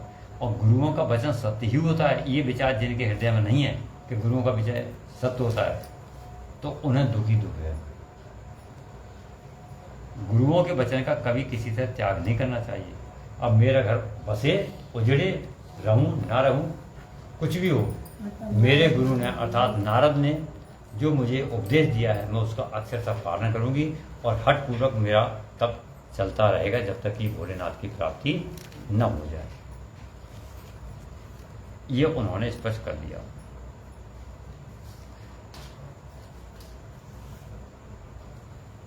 यदि ये मैं सत्य कहती हूं, यदि सूर्य पश्चिम से उगने लगे, पूरब की जगह पश्चिम से उगने लगे, मेरु पर्वत अपने स्थान से विचलित हो जाए, कमल पर्वत शिखर की शिला के ऊपर खिलने लगे, यानी कमल जल के स्थान पर पर्वत की शिला पे खिलने लगे, पत्थर पे, तो वो तो हो सकता है, परंतु मेरा हट नहीं छूट सकता। मेरा हट तो ये जब ही छूटेगा जब उनके दर्शन होंगे। ये सत्य बात है। ब्रह्मा जी कहते हैं, हे नारद ऐसा कहे और उन मुनियों को प्रणाम करके राजकुमारी फिर जब का ध्यान का करते हुए अपने तप में लग गए। तदुपरांत वे सातों ऋषि भी उनको प्रणाम करके अपने स्थान से चले गए और भोलेनाथ को मस्तक नवा जो सारा वृतांत था उनसे निवेदन किया और उनकी आज्ञा ले वे अपनी स्वर्गलोक को चले गए। पुनः सारा स्वर्गलोक को मतलब जहाँ से आए थे उधर चले गए। माती सब देख रहे हैं, कोई नहीं है जब यहाँ पे। इस तरह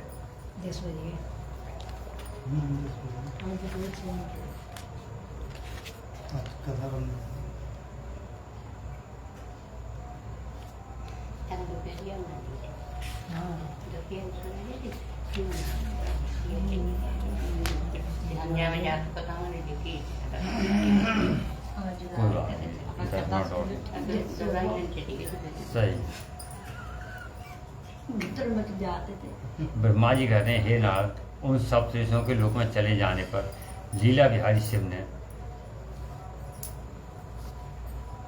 देवी के तप की परीक्षा लेने का विचार किया।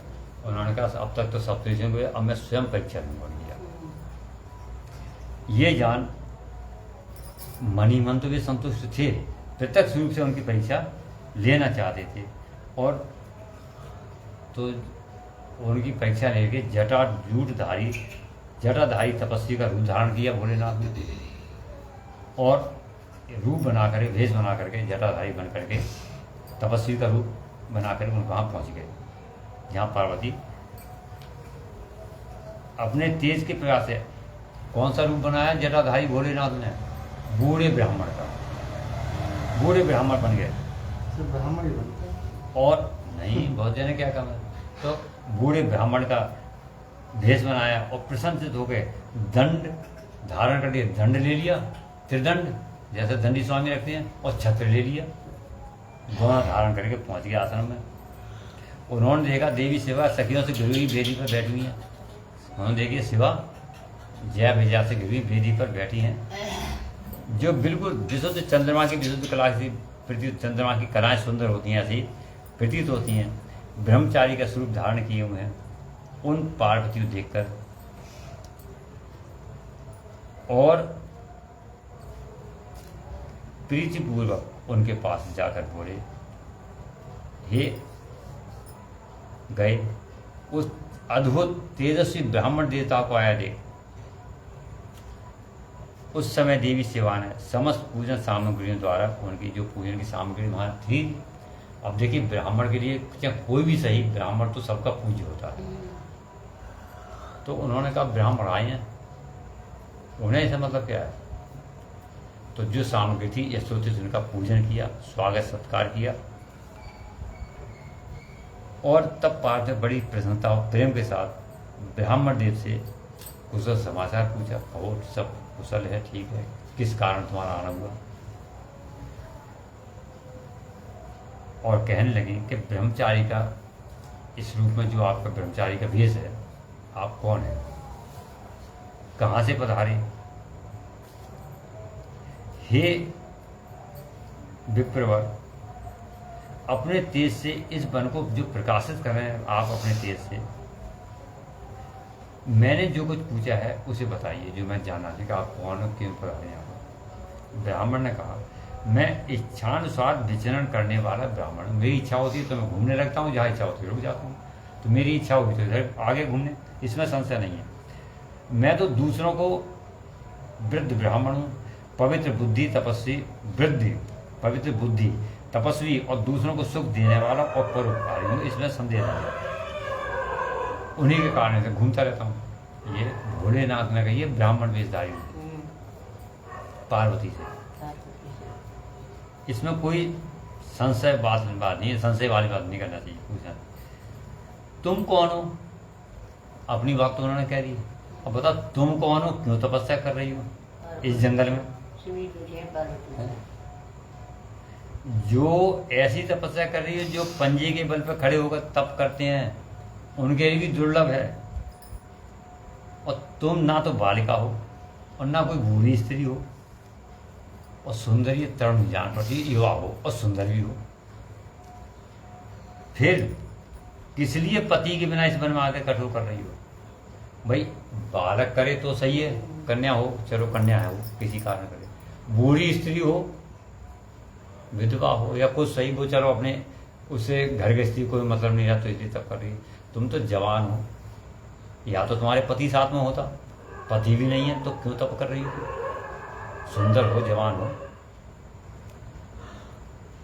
हे बत्रे, हे पुत्री, क्या तुम किसी तपस्वी की सहचारणी तपस्विनी हो? कहीं ऐसा तो नहीं कोई तुम्हारे साथ में कोई तपस्वी तपस्या कर रहा हो, तुम उसकी सहभागी बनकर तपस्या कर रही हो साथ में? और यदि ऐसा है तो क्या वे तुम्हारा पालन पोषण नहीं करता? सब चीज। अच्छा बताओ तुम किस कुल में उत्पन्न हुई है, तुम्हारे पिता कौन है, तुम्हारा नाम, मतलब इस तरह की उनकी बातों उन्होंने पाल से पूछना शुरू कर दिया।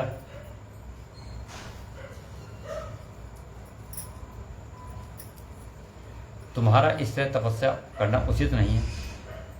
तुम महासौभाग्यशाली जान पड़ती हो, सौभाग्यशाली जान पड़ती हो। अब ये बताओ, क्या तुम गायत्री हो, लक्ष्मी हो, अथवा सरस्वती? कौन हो इनमें से तुम? ये मैं अनुमान से निश्चय नहीं कर पाता।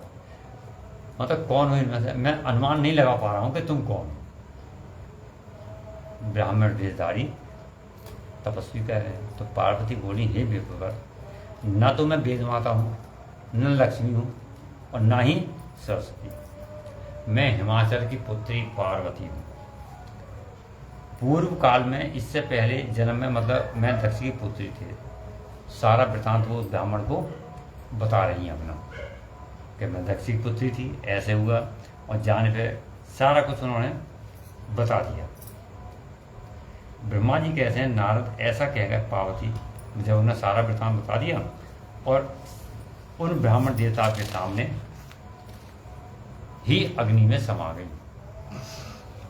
सारा कुछ बताकर देवता, मतलब इससे पहले कि कुछ और बोले, अग्नि में समा गई शिव जी के सामने। हाँ, कि नारद ऐसा कह, पार्वती उन ब्राह्मण देवता के सामने ही अग्नि में समा गई। यद्यपि अपने आप प्रकट कर लेंगे। अरे वो तो सब ढीला है, वो कोई कम है। मतलब यद्यपि ब्राह्मण देव सामने से उन्हें बारंबार ऐसा करने से रोक, सामने से तो रोक रहे थे, अग्नि में प्रवेश मत करो। अग्नि में प्रवेश करते ही पर्वत कर तुम्हारी पार्वती की तपस्या के प्रभाव से वह आग उसी क्षण चंदन पंख के समान शीतल हो गई। अग्नि में तो प्रवेश किया और उन्होंने रोका, लेकिन वो आग उनके लिए चंद्रमा की शीतलता के समान हो गई। सीता जी का, हाँ, सीता जी भी जब पार्वती आकाश में ऊपर की ओर उठने लगी, अग्नि साथ उसमें ऊपर को उठने लगी, तो ब्राह्मण रूपधारी शिव ने हंसते हुए उनसे पूछा, अहो भद्रे, तुम्हारा तप क्या है? ये कुछ मेरी समझ में नहीं आया। फिर उन्होंने उनको टोका कि तुम्हारा तप, मतलब वो उनको उलझा रहे हैं ना, कि मेरी समझ नहीं आया। इधर अग्नि से तुम्हारा शरीर नहीं जला,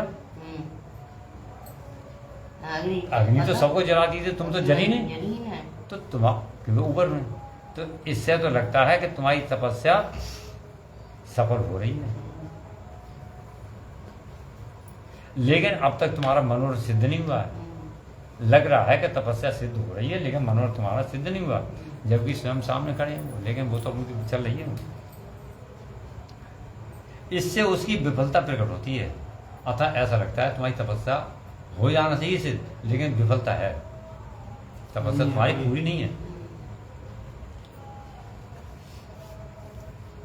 अतः देवी, सबको आनंद देने वाले मुझ श्रेष्ठ ब्राह्मण के सामने तुम अपने सभी अभीष्ट मनोरथ को सच सच बताओ।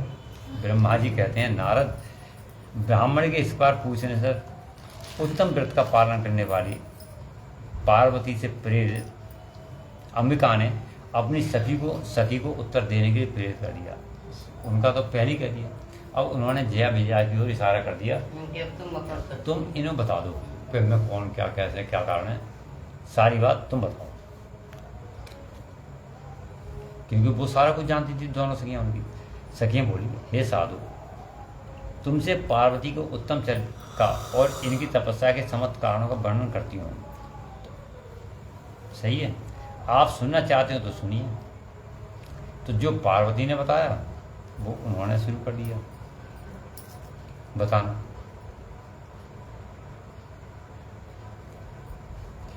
और ये भी कहा कि हे विप्रवर, कारण बताने के बाद इसमें जो कारण है वो भी सुन लो कि पर्वरात कुमारी त्रिदेवों में ब्रह्मा विष्णु इंद्र आदि देवताओं को भी छोड़कर केवल पिनाक पाणी भगवान शंकर को ही पति रूप में प्राप्त करना चाहती, ये उद्देश्य।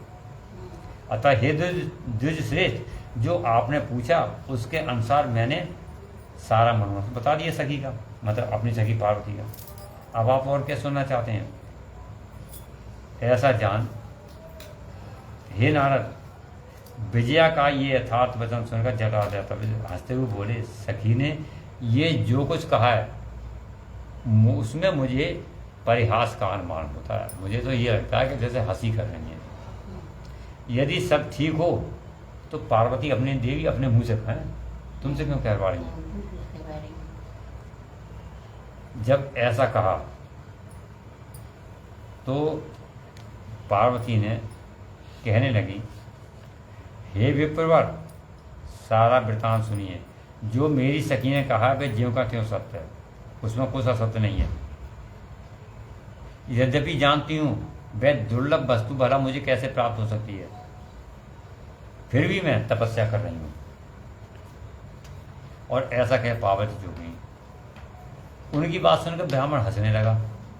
ब्राह्मण बोले कि वो तो उनको एक उकसाने वैसा कर रहे हैं ना, कहाँ तक ये सहन कर सकती हैं, कितना वो है कि मेरे मन में ये जानने की इच्छा है कि जिस वस्तु को ये देवी चाहती हैं, जिसको तप कर रही हैं, उस तुम्हारे मुखारबिंद से उस सब कुछ सुनकर उस अभीष्ट वस्तु को जान लेने का अब मैं यहाँ से जा रहा हूँ। अब तुम्हारी जैसी इच्छा हो वैसा करो। यदि तुम मुझसे न कहती तो मित्रता निष्फल हो जाती। अब जैसा तुम्हारा कार्य वैसा करो, मुझे कुछ लेना देना कहना नहीं है।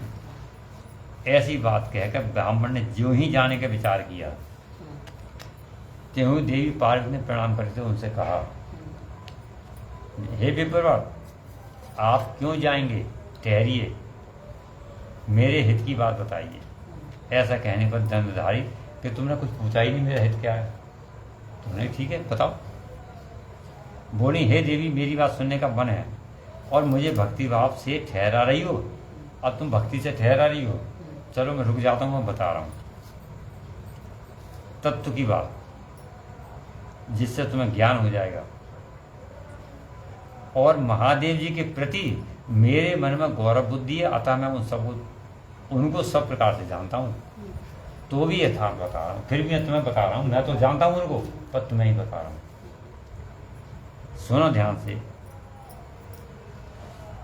अब उनकी जगह जो है सारे उनके रूप दर्शन का वो वर्णन करा रहे हैं कि हे देवी, महादेव जी के सारे शरीर में भस्म लगी रहती है, सिर पर जटा धारण किए रहते हैं, धोती की जगह बाघ का चाम पहनते हैं, चादर की जगह हाथी की खाल ओढ़ते हैं, हाथ में भीगे आंगली की खोपड़ी रखते हैं, कपड़ा मतलब कटोरा आदि भी नहीं है, झुंड के झुंड सांप बिच्छू आदि लपेटे रहते हैं, जहर खाकर ही पुष्ट होते हैं, यानी उनका भोजन भी जहर बिच्छू खाकर, बड़े हुए नेत्र हैं, देखने में द्रावन है। उनका जन्म कब कहाँ और कैसे हुआ कोई नहीं जानता आज तक, ना किसी को बताया उन्होंने। और नंग ढंग भूत प्रेतों को सदा साथ रखते हैं। उनके एक दो नहीं 10 भुजाएं हैं। देवी, मैं तो समझ ही नहीं पाता कि किस कारण से तुम उनके लिए अपना पति बनाने को तब कर रही, बताओ। सारा वृतांत बता रहे हैं। तुम्हें ज्ञान, तुम्हारा ज्ञान कहाँ चला गया जो इस बात को आज सोच विचार कर मुझे बताओ। दक्ष ने अपने यज्ञ में अपनी पुत्री सती को केवल यही सोचकर नहीं बुलाया कि उस भिक्षुक के पास कपालधारी के पास भिक्षुक की भार्या है, कि वो भिक्षुक की भारी पत्नी है, इसलिए नहीं बुलाया था। इतना ही नहीं, उन्होंने यज्ञ का भाग भी नहीं दिया और जबकि सब देवताओं को दिया। उसी अपमान के कारण सती व्याकुल उठी और अपने प्राण त्याग दिए। फिर भी मैं तो तुम ही को चाह रही हो, ऐसा क्यों?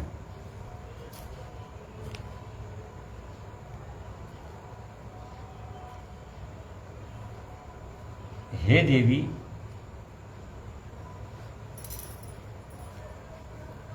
घर में रहना छोड़कर वन में धूनी रवाना चाहती हो। तुम इंद्र आदि लोकपाल को त्याग कर सेवक बन, यानी जो नारायण इंद्र उनको छोड़ के इनकी तपस्या कर रही हो। उत्तम रत्नों के उत्तम भंडार को त्याग कर लोहा पानी की इच्छा कर रही हो। लोक में इस बात को अच्छा नहीं कहा गया है कि कोई सोना छोड़ के लोहे को प्राप्त करे, ये लोक हित में कोई भी नहीं कर चाहेगा, और तुम ऐसा ही कर रही हो। कहाँ तुम इतनी सुंदर युवा और कहाँ ये जटाधारी, तुम चंद्रमुखी हो और सिर्फ पंचमुखी कहे गए हैं। मतलब तुम्हारा चंद्रमा के समान मुख कमल है, देखने में सुंदर, और उनके पांच मुख हैं। बताओ कहाँ हो तुम्हारा उनका मतलब जो है योग। तुम्हारे सिर पर दिव्येणी सर्पणी शोभा पा रही है और उनके सिर पे जटाजूट। मतलब तुम्हारी उनसे बिल्कुल अवस्था विपरीत है।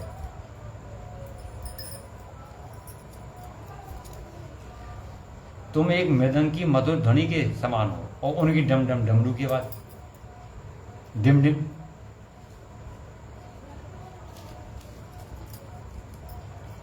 यदि उनके पास धन होता तो वे दिगंबर क्यों रहते? धन होता तो नंगे धड़ंगे काय को घूमते, अपने घर में ना रहते, बना लूं घर में। दिगंबर का मतलब निर्वस्त्र होता है? निर्वस्त्र, नंगे। हम समझते हैं दिगंबर जैन जो लिखते हैं ये। अरे तो दिगंबर हैं वो भी तो नंगे ही रहते हैं। नो। जैनियों में दो हैं, श्वेतांबर और दिगंबर। अच्छा, श्वेतांबर वस्त्र पहनते हैं, दिगंबर सफेद वाले जो वस्त्र पहनते हैं। हाँ, और दिगंबर बिल्कुल कुछ नहीं पहनते, जैसे मुनि सूरी जी महाराज।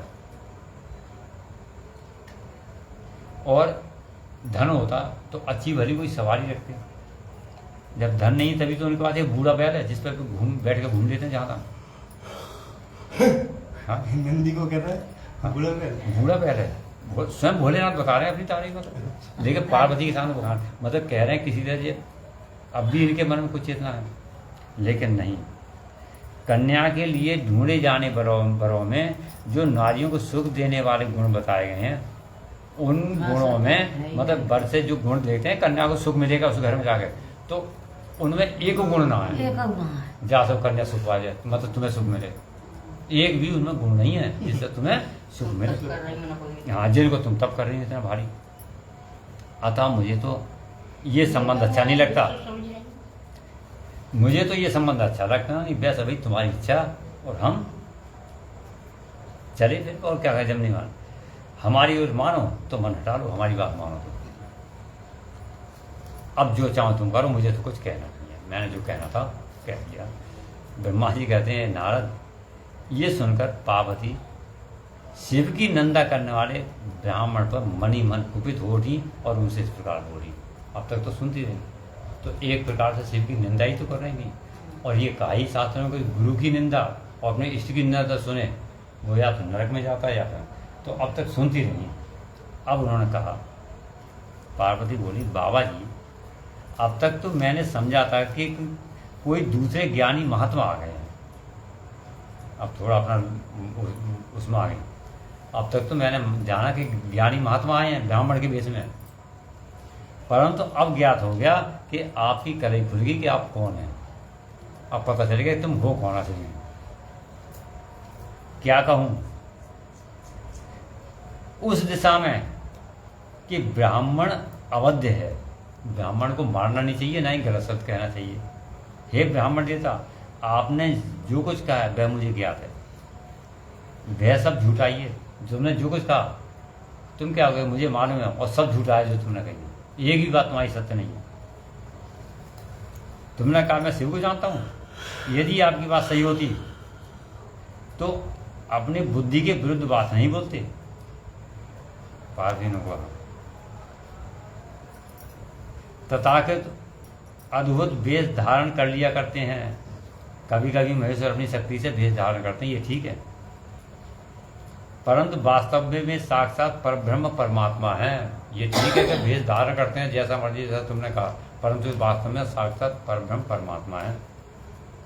उन्होंने सोचा से ही शरीर धारण किया है, और आप ब्रह्मचारी का स्वरूप धारण करके मुझे ठगने के लिए आए हो यहाँ पर, उल्टा सीधा बताने को। उल्टी सवाल हो। हाँ, ब्रह्मचारी है ना, छल कपट से बोल रहे हो यहाँ पर। ब्रह्मचारी में बड़ी हाँ। धर्म को है। जो कारण व सगुण हो गए हैं, निर्गुण हैं, समस्त गुण जिनके स्वरूप भूत हैं, उनकी जाति कैसे हो सकती है? उनकी जाति में बांधना चाह रहे हो कि उनका कोई है ही नहीं। जाति उनने पहले हुआ। पूर्व काल में कल्प के आरंभ में भगवान शंभु ने श्री विष्णु को उच्चवास रूप से संपूर्ण वेद प्रदान किए थे। अतः उनके समान उत्तम प्रभु दूसरा कौन हो सकता है? बताइए। अतः उन्हीं के अनुग्रह से विष्णु तत्व को, ब्रह्मा विष्णु तत्व को और देवता देवत्व को प्राप्त हुए, उन्हीं की कृपा से। शिव जी का पक्ष लेकर बहुत बोलने से क्या लाभ? मैं ज़्यादा बोलना नहीं चाहती, फिर कहो कि शिव जी उनके पक्ष में बोल रही हूँ। ये समझ लो कि भगवान स्वयं ही महाप्रभु हैं और कल्याण रूपी शिव की सेवा से कौन सा मनोरथ सिद्ध नहीं हो सकता, तुम्हें पता नहीं है। अर्थात सब कुछ सिद्ध हो सकता है, उनके पास किस बात की कमी है? जो किस बात की कमी है? जो वे भगवान सदा से मुझे पाने की इच्छा करें, उनके पास तो इच्छा की कमी नहीं है, तो वे क्यों इच्छा करेंगे मुझे पाने की? तुम्हें पता नहीं है। यदि शंकर की सेवा न करें तो मनुष्य 7 जन्मों तक दरिद्र होता है, और उन्हीं की सेवा से सेवा को लोक में कभी कष्ट भी न होने वाली लक्ष्मी प्राप्त होती है उनकी सेवा से। जिनके सामने 8 सिद्धियां नित्य सिर नीचा किए इच्छा से नृत्य करती हैं, वे भगवान हम पर संतोष हो जाए। वो भी कोई भी हितकर वस्तु दुर्लभ कैसे हो सकती है? जिनके स्मरण मात्र से ही सबका मंगल होता हो, संपूर्ण कामनाएं सिद्ध हो जाती हो, निर्विकार रहने वाले उन परमात्मा शिव में विकार कहाँ से आ सकता है? जो तुम्हें कहते विकारी है, ये था कि निर्विकार है, सारा कुछ है। उसके दर्शन मात्र से ही सब पवित्र हो जाते हैं। आपने कहा वे चिता का भस्म लगाते हैं और उनका लगाए हुआ भस्म अपवित्र होता है। शरीर से झड़कर गिरे हुए उस भस्म को देवता लोग सदा अपने सिर पर कैसे धारण करते होंगे? जो महादेव सगुण होकर तीनों लोकों के कर्ता भर्ता हरता है, निर्गुण शिव कहलाते हैं। वे बुद्धि के द्वारा पूर्ण रूप से कैसे जान सकते हैं? बुद्धि से तो उनको कोई जान नहीं सकता। जो तुम कह रहे हो, तुमने कहा वे देवताओं से बहिष्कृत हो जाते हैं। जो दुराचारी और पापी हैं वे देवताओं से बहिष्कृत हो जाते हैं। ऐसे लोग निर्गुण शिव के तत्व को नहीं जानते, और जो दुराचारी होते हैं वे शिव के निर्गुण तत्व को क्या जाने? जो पुरुष तत्व को न जानने के लिए कारण यहाँ शिव की निंदा करता है, उसके जन्म भर का सारा संचित पुण्य भस्म हो जाता है। यानी जो उसने शिव की निंदा करने वाली बात सुन ली तो उसने जो जन्म भर कार्य किया वो पूरा भस्म हो जाता है। आपने जो यहाँ अमित तेजस्वी महादेव जी की निंदा की है और मैंने जो आपकी पूजा की, उससे मुझे पाप की भागनी होना पड़ा। उस तुम्हारे कारण मुझे भी पाप की भागी होना पड़ा। शिव द्रोही को देखकर, अब उन्होंने कहा शिव द्रोही को देखकर, पार्वती उनको कर रही हैं कि शिव द्रोही को देखकर वस्त्र सहित स्नान करना चाहिए। अगर शिव का द्रोही हो तो वस्त्र सहित जैसे पहनो सारे वस्त्र पहन के स्नान करके तुरंत, और शिव द्रोही का दर्शन हो जाने में प्रायश्चित भी करे फिर। जो शिव का द्रोह करे यानी शिव के बारे में निंदा करे। शिव द्रोही भक्त कहावा, सो मोहि सपने न्यू नर पावा, शिव दोही ममता से कहावा, सो नर मोहि सपने नहीं पावा। तो पार्वती कह रही हैं, इस इतना कहकर पार्वती ब्राह्मण पर अधिक रुष्ट हो गई। अब इतना समय अब और ज्यादा तेजी से गुस्सा होते हुए बोली, अरे रे दुष्ट ब्राह्मण, तूने कहा था कि मैं शंकर को जानता हूँ, और गुस्सा उनका बढ़ता जा रहा है। तो उन्होंने सारी बात तो पहले सुनी, और भैया अपने इष्ट के प्रति और जिसको वो साध नहीं है उनकी कौन मतलब वो, और बोलना तो ये तो चाह रहे थे कि वो देखें ये कहाँ तक वो सुनते हैं, जबकि वो सामने स्वयं वही है कहने में, वो सुन भी रहे हैं अपनी बुराई और अपनी बुराई अब सुन भी रहे हैं। तो क्या कह रहे हैं? दुष्ट पार्वती कह रही उन्हीं ब्राह्मण से, रे दुष्ट, लेकिन क्या है कि शुरू बनी क्यों निंदक को कह रही है, ना कि उसको कह रही ब्राह्मण को। मतलब ये भाव है निंदक के लिए। तूने कहा था मैं शंकर को जानता हूँ, परंतु निश्चय ही तूने उन सनातन शिव को नहीं जाना। भगवान रुद्र को तू जैसा कहता है वे वैसे ही क्यों ना हो, उनके जैसे ही बहुसंख्यक रूप क्यों ना हो। सत्पुरुषों के प्रीतम नित्य निर्विकार भगवान शिव मेरे अभीष्टतम देव हैं, यानी देवताओं का अभीष्टतम देव हैं। ब्रह्मा विष्णु भी कभी उन महात्मा के हर के समान नहीं हो सकते, यानी भी दोनों ब्रह्मा उनके हर के समान नहीं हो सकते, क्योंकि वे सदैव काल के अधीन हैं। मैं शिव के लिए वन में आकर बड़ी भारी तपस्या कर रही हूँ। भक्तवत्सल शिव हम सब के परमेश्वर हैं। दीनों पर अनुग्रह करने वाले महादेव की प्राप्ति ही करने की मेरी इच्छा है। ऐसा ब्रह्मा जी कहते हैं। हे नारद, ऐसा कहकर गिरिजा नंदिनी चुप हो गई और निर्वाण रूप से भगवान शिव का ध्यान करने लगी। देवी की बात सुनकर ब्रह्मचारी ब्राह्मण जो ही कुछ कहने के लिए उद्यत हुआ, मतलब उन्होंने फिर कुछ कहना चाहा। तभी शिव में आसक्त चित्त होने के कारण उनकी निंदा सुनने से भी पार्वती अपनी सखी विजया से शीघ्र बोली। तो जैसे उनने ब्राह्मण मतलब एक चाहे कुछ भी कह लो, इतना कह दिया पार्वती ने, तो ब्राह्मण ने फिर कुछ कहना चाहा। तो पार्वती बोली अब ये कहेंगे क्या, फिर कुछ निंदा करेंगे, तो अब ज़्यादा और निंदा सुने। इससे पहले इस सखी से विजया से बोली, हे सखी, इस अधम ब्राह्मण के यत्न को तो देखो, ये फिर कुछ कहना चाह रहा है। इतना कहने के बावजूद समझा, इसको कह दिया ये केवल शिव की निंदा ही करेगा, और करेगा क्या, और से ज़्यादा करेगा नहीं। केवल उसी को पाप नहीं लगता जो शिव की निंदा को सुनता है, वह भी यहाँ पाप का भागी होता है। मतलब जो निंदा करता है उसको पाप नहीं लगता, जो सुनता है उसको भी पाप, वह भी पाप का भागी होता है। न केवलम भवित पापम निंदा कर्तुहु शिवस्य ही यो वह शृणोति तनिंदाम पाप भाग स भवदेहि। भगवान शिव के उपासकों को चाहिए कि वे शिव की निंदा करने वाले का सर्वथा वध कर दें। पार्वती बोली सकी से, ये फिर क्या बोलेगा, वो निंदा ही करेगा। और शिव के भक्तों को चाहिए कि निंदा करने वाले को वध करें। परंतु यदि वे ब्राह्मण हो तो ब्राह्मण का तो वध हो नहीं सकता, तब क्या है, तो उसको त्याग दें, उसको त्याग दें, छोड़ दो उसको, जाओ। और स्वयं उस निंदा के स्थान से सीख दो। तो जो निंदक जहाँ खड़ा हो वो तो जाएगा ना, उल्टा सीधा फिर बोलेगा। तो ऐसे उस स्थान को छोड़ के स्वयं चले जाओ, भैया उसको मुंह लगने के। अतः ये दुष्ट ब्राह्मण फिर शिव की निंदा करेगा। ब्राह्मण के कोई बात नहीं, कहीं ना ब्राह्मण होने कारण वह बद्ध तो है नहीं, अतः त्याग देने को है। इस किसी तरह भी इसका मुंह नहीं देखना चाहिए। अब हमको ये स्थान छोड़ के यहाँ से चले जाना चाहिए। पार्वती ने सखी को कहा, आज ही चले जाएंगे इसी समय, और किसी दूसरे स्थान में जाकर के फिर इस शीघ्र चलें, और जिससे फिर इस अज्ञानी के साथ बात करने का अवसर ना हो, इसके दर्शन दोबारा ना हो इस अज्ञानी के। हमें शीघ्र यहाँ से चल देना चाहिए। ब्रह्मा जी के नारद ऐसा कहकर उमा ने ज्यों ही अनंत जाने के लिए उठाया, अपने पैर बढ़ाए आगे चलने को, भगवान शिव ने अपने साक्षात रूप से वहां पर उनके दर्शन दिए। बोले हर हर महादेव। उन्होंने उनको दर्शन दे दिए, वो रूप अपना छोड़ दिया कि हाँ ये अपनी बात पर अटल हैं, और प्रकट हो पार्वती का हाथ पकड़ लिया। कहाँ जा रही हो भोलेनाथ ने, जिस मतलब तपस्या उनकी सफल हो गई, परीक्षा ले ली।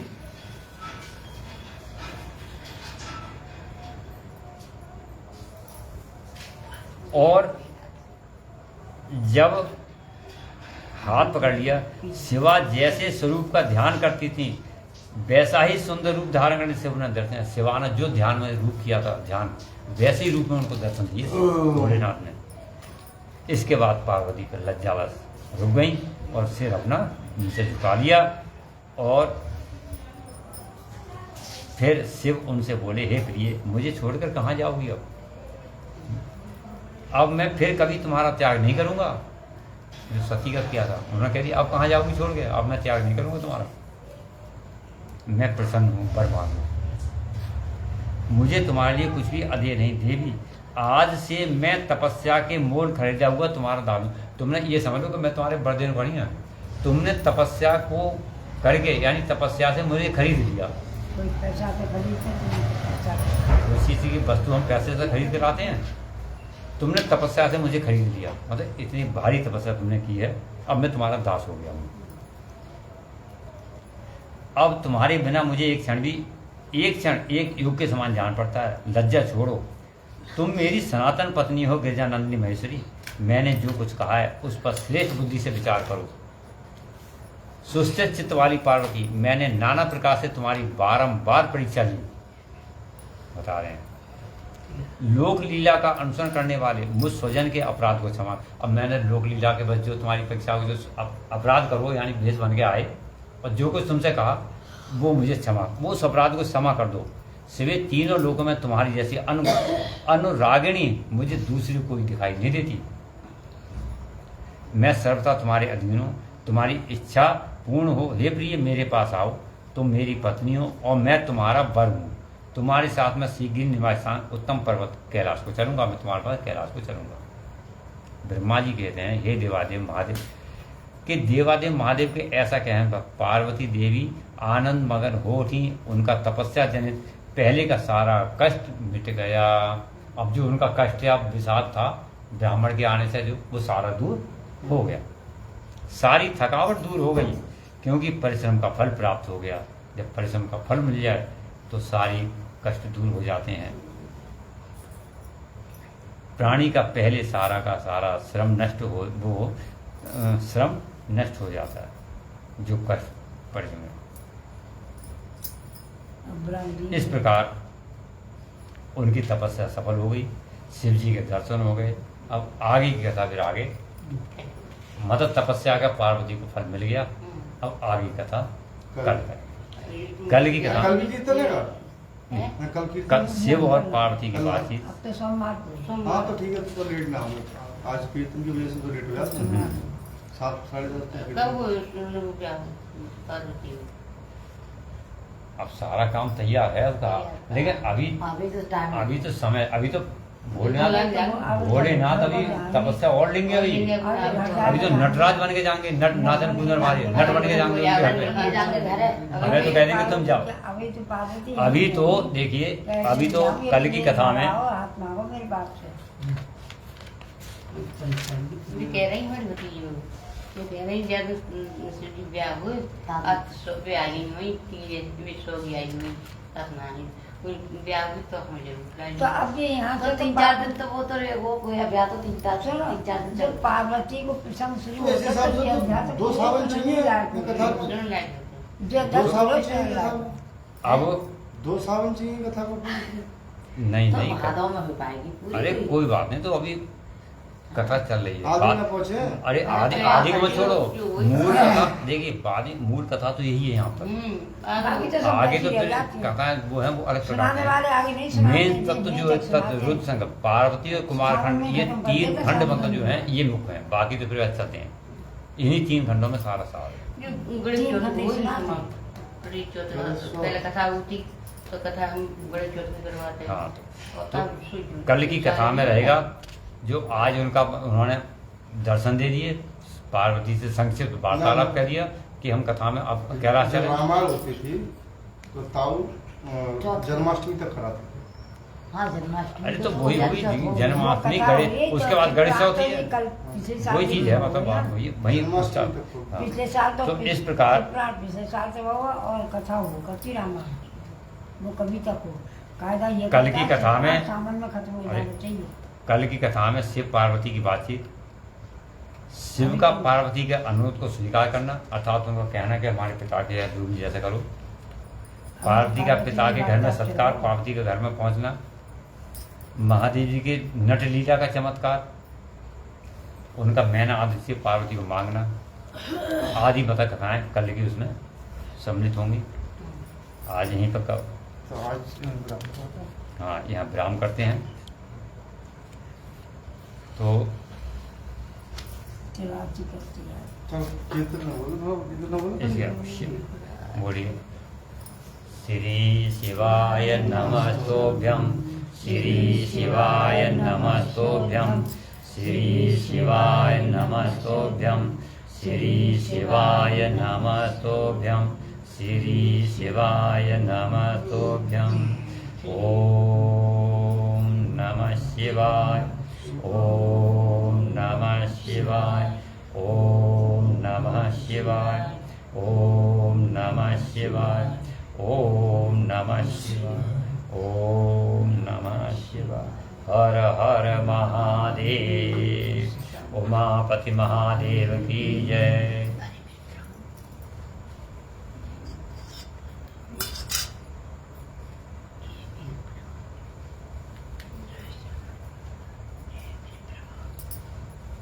इसमें जो है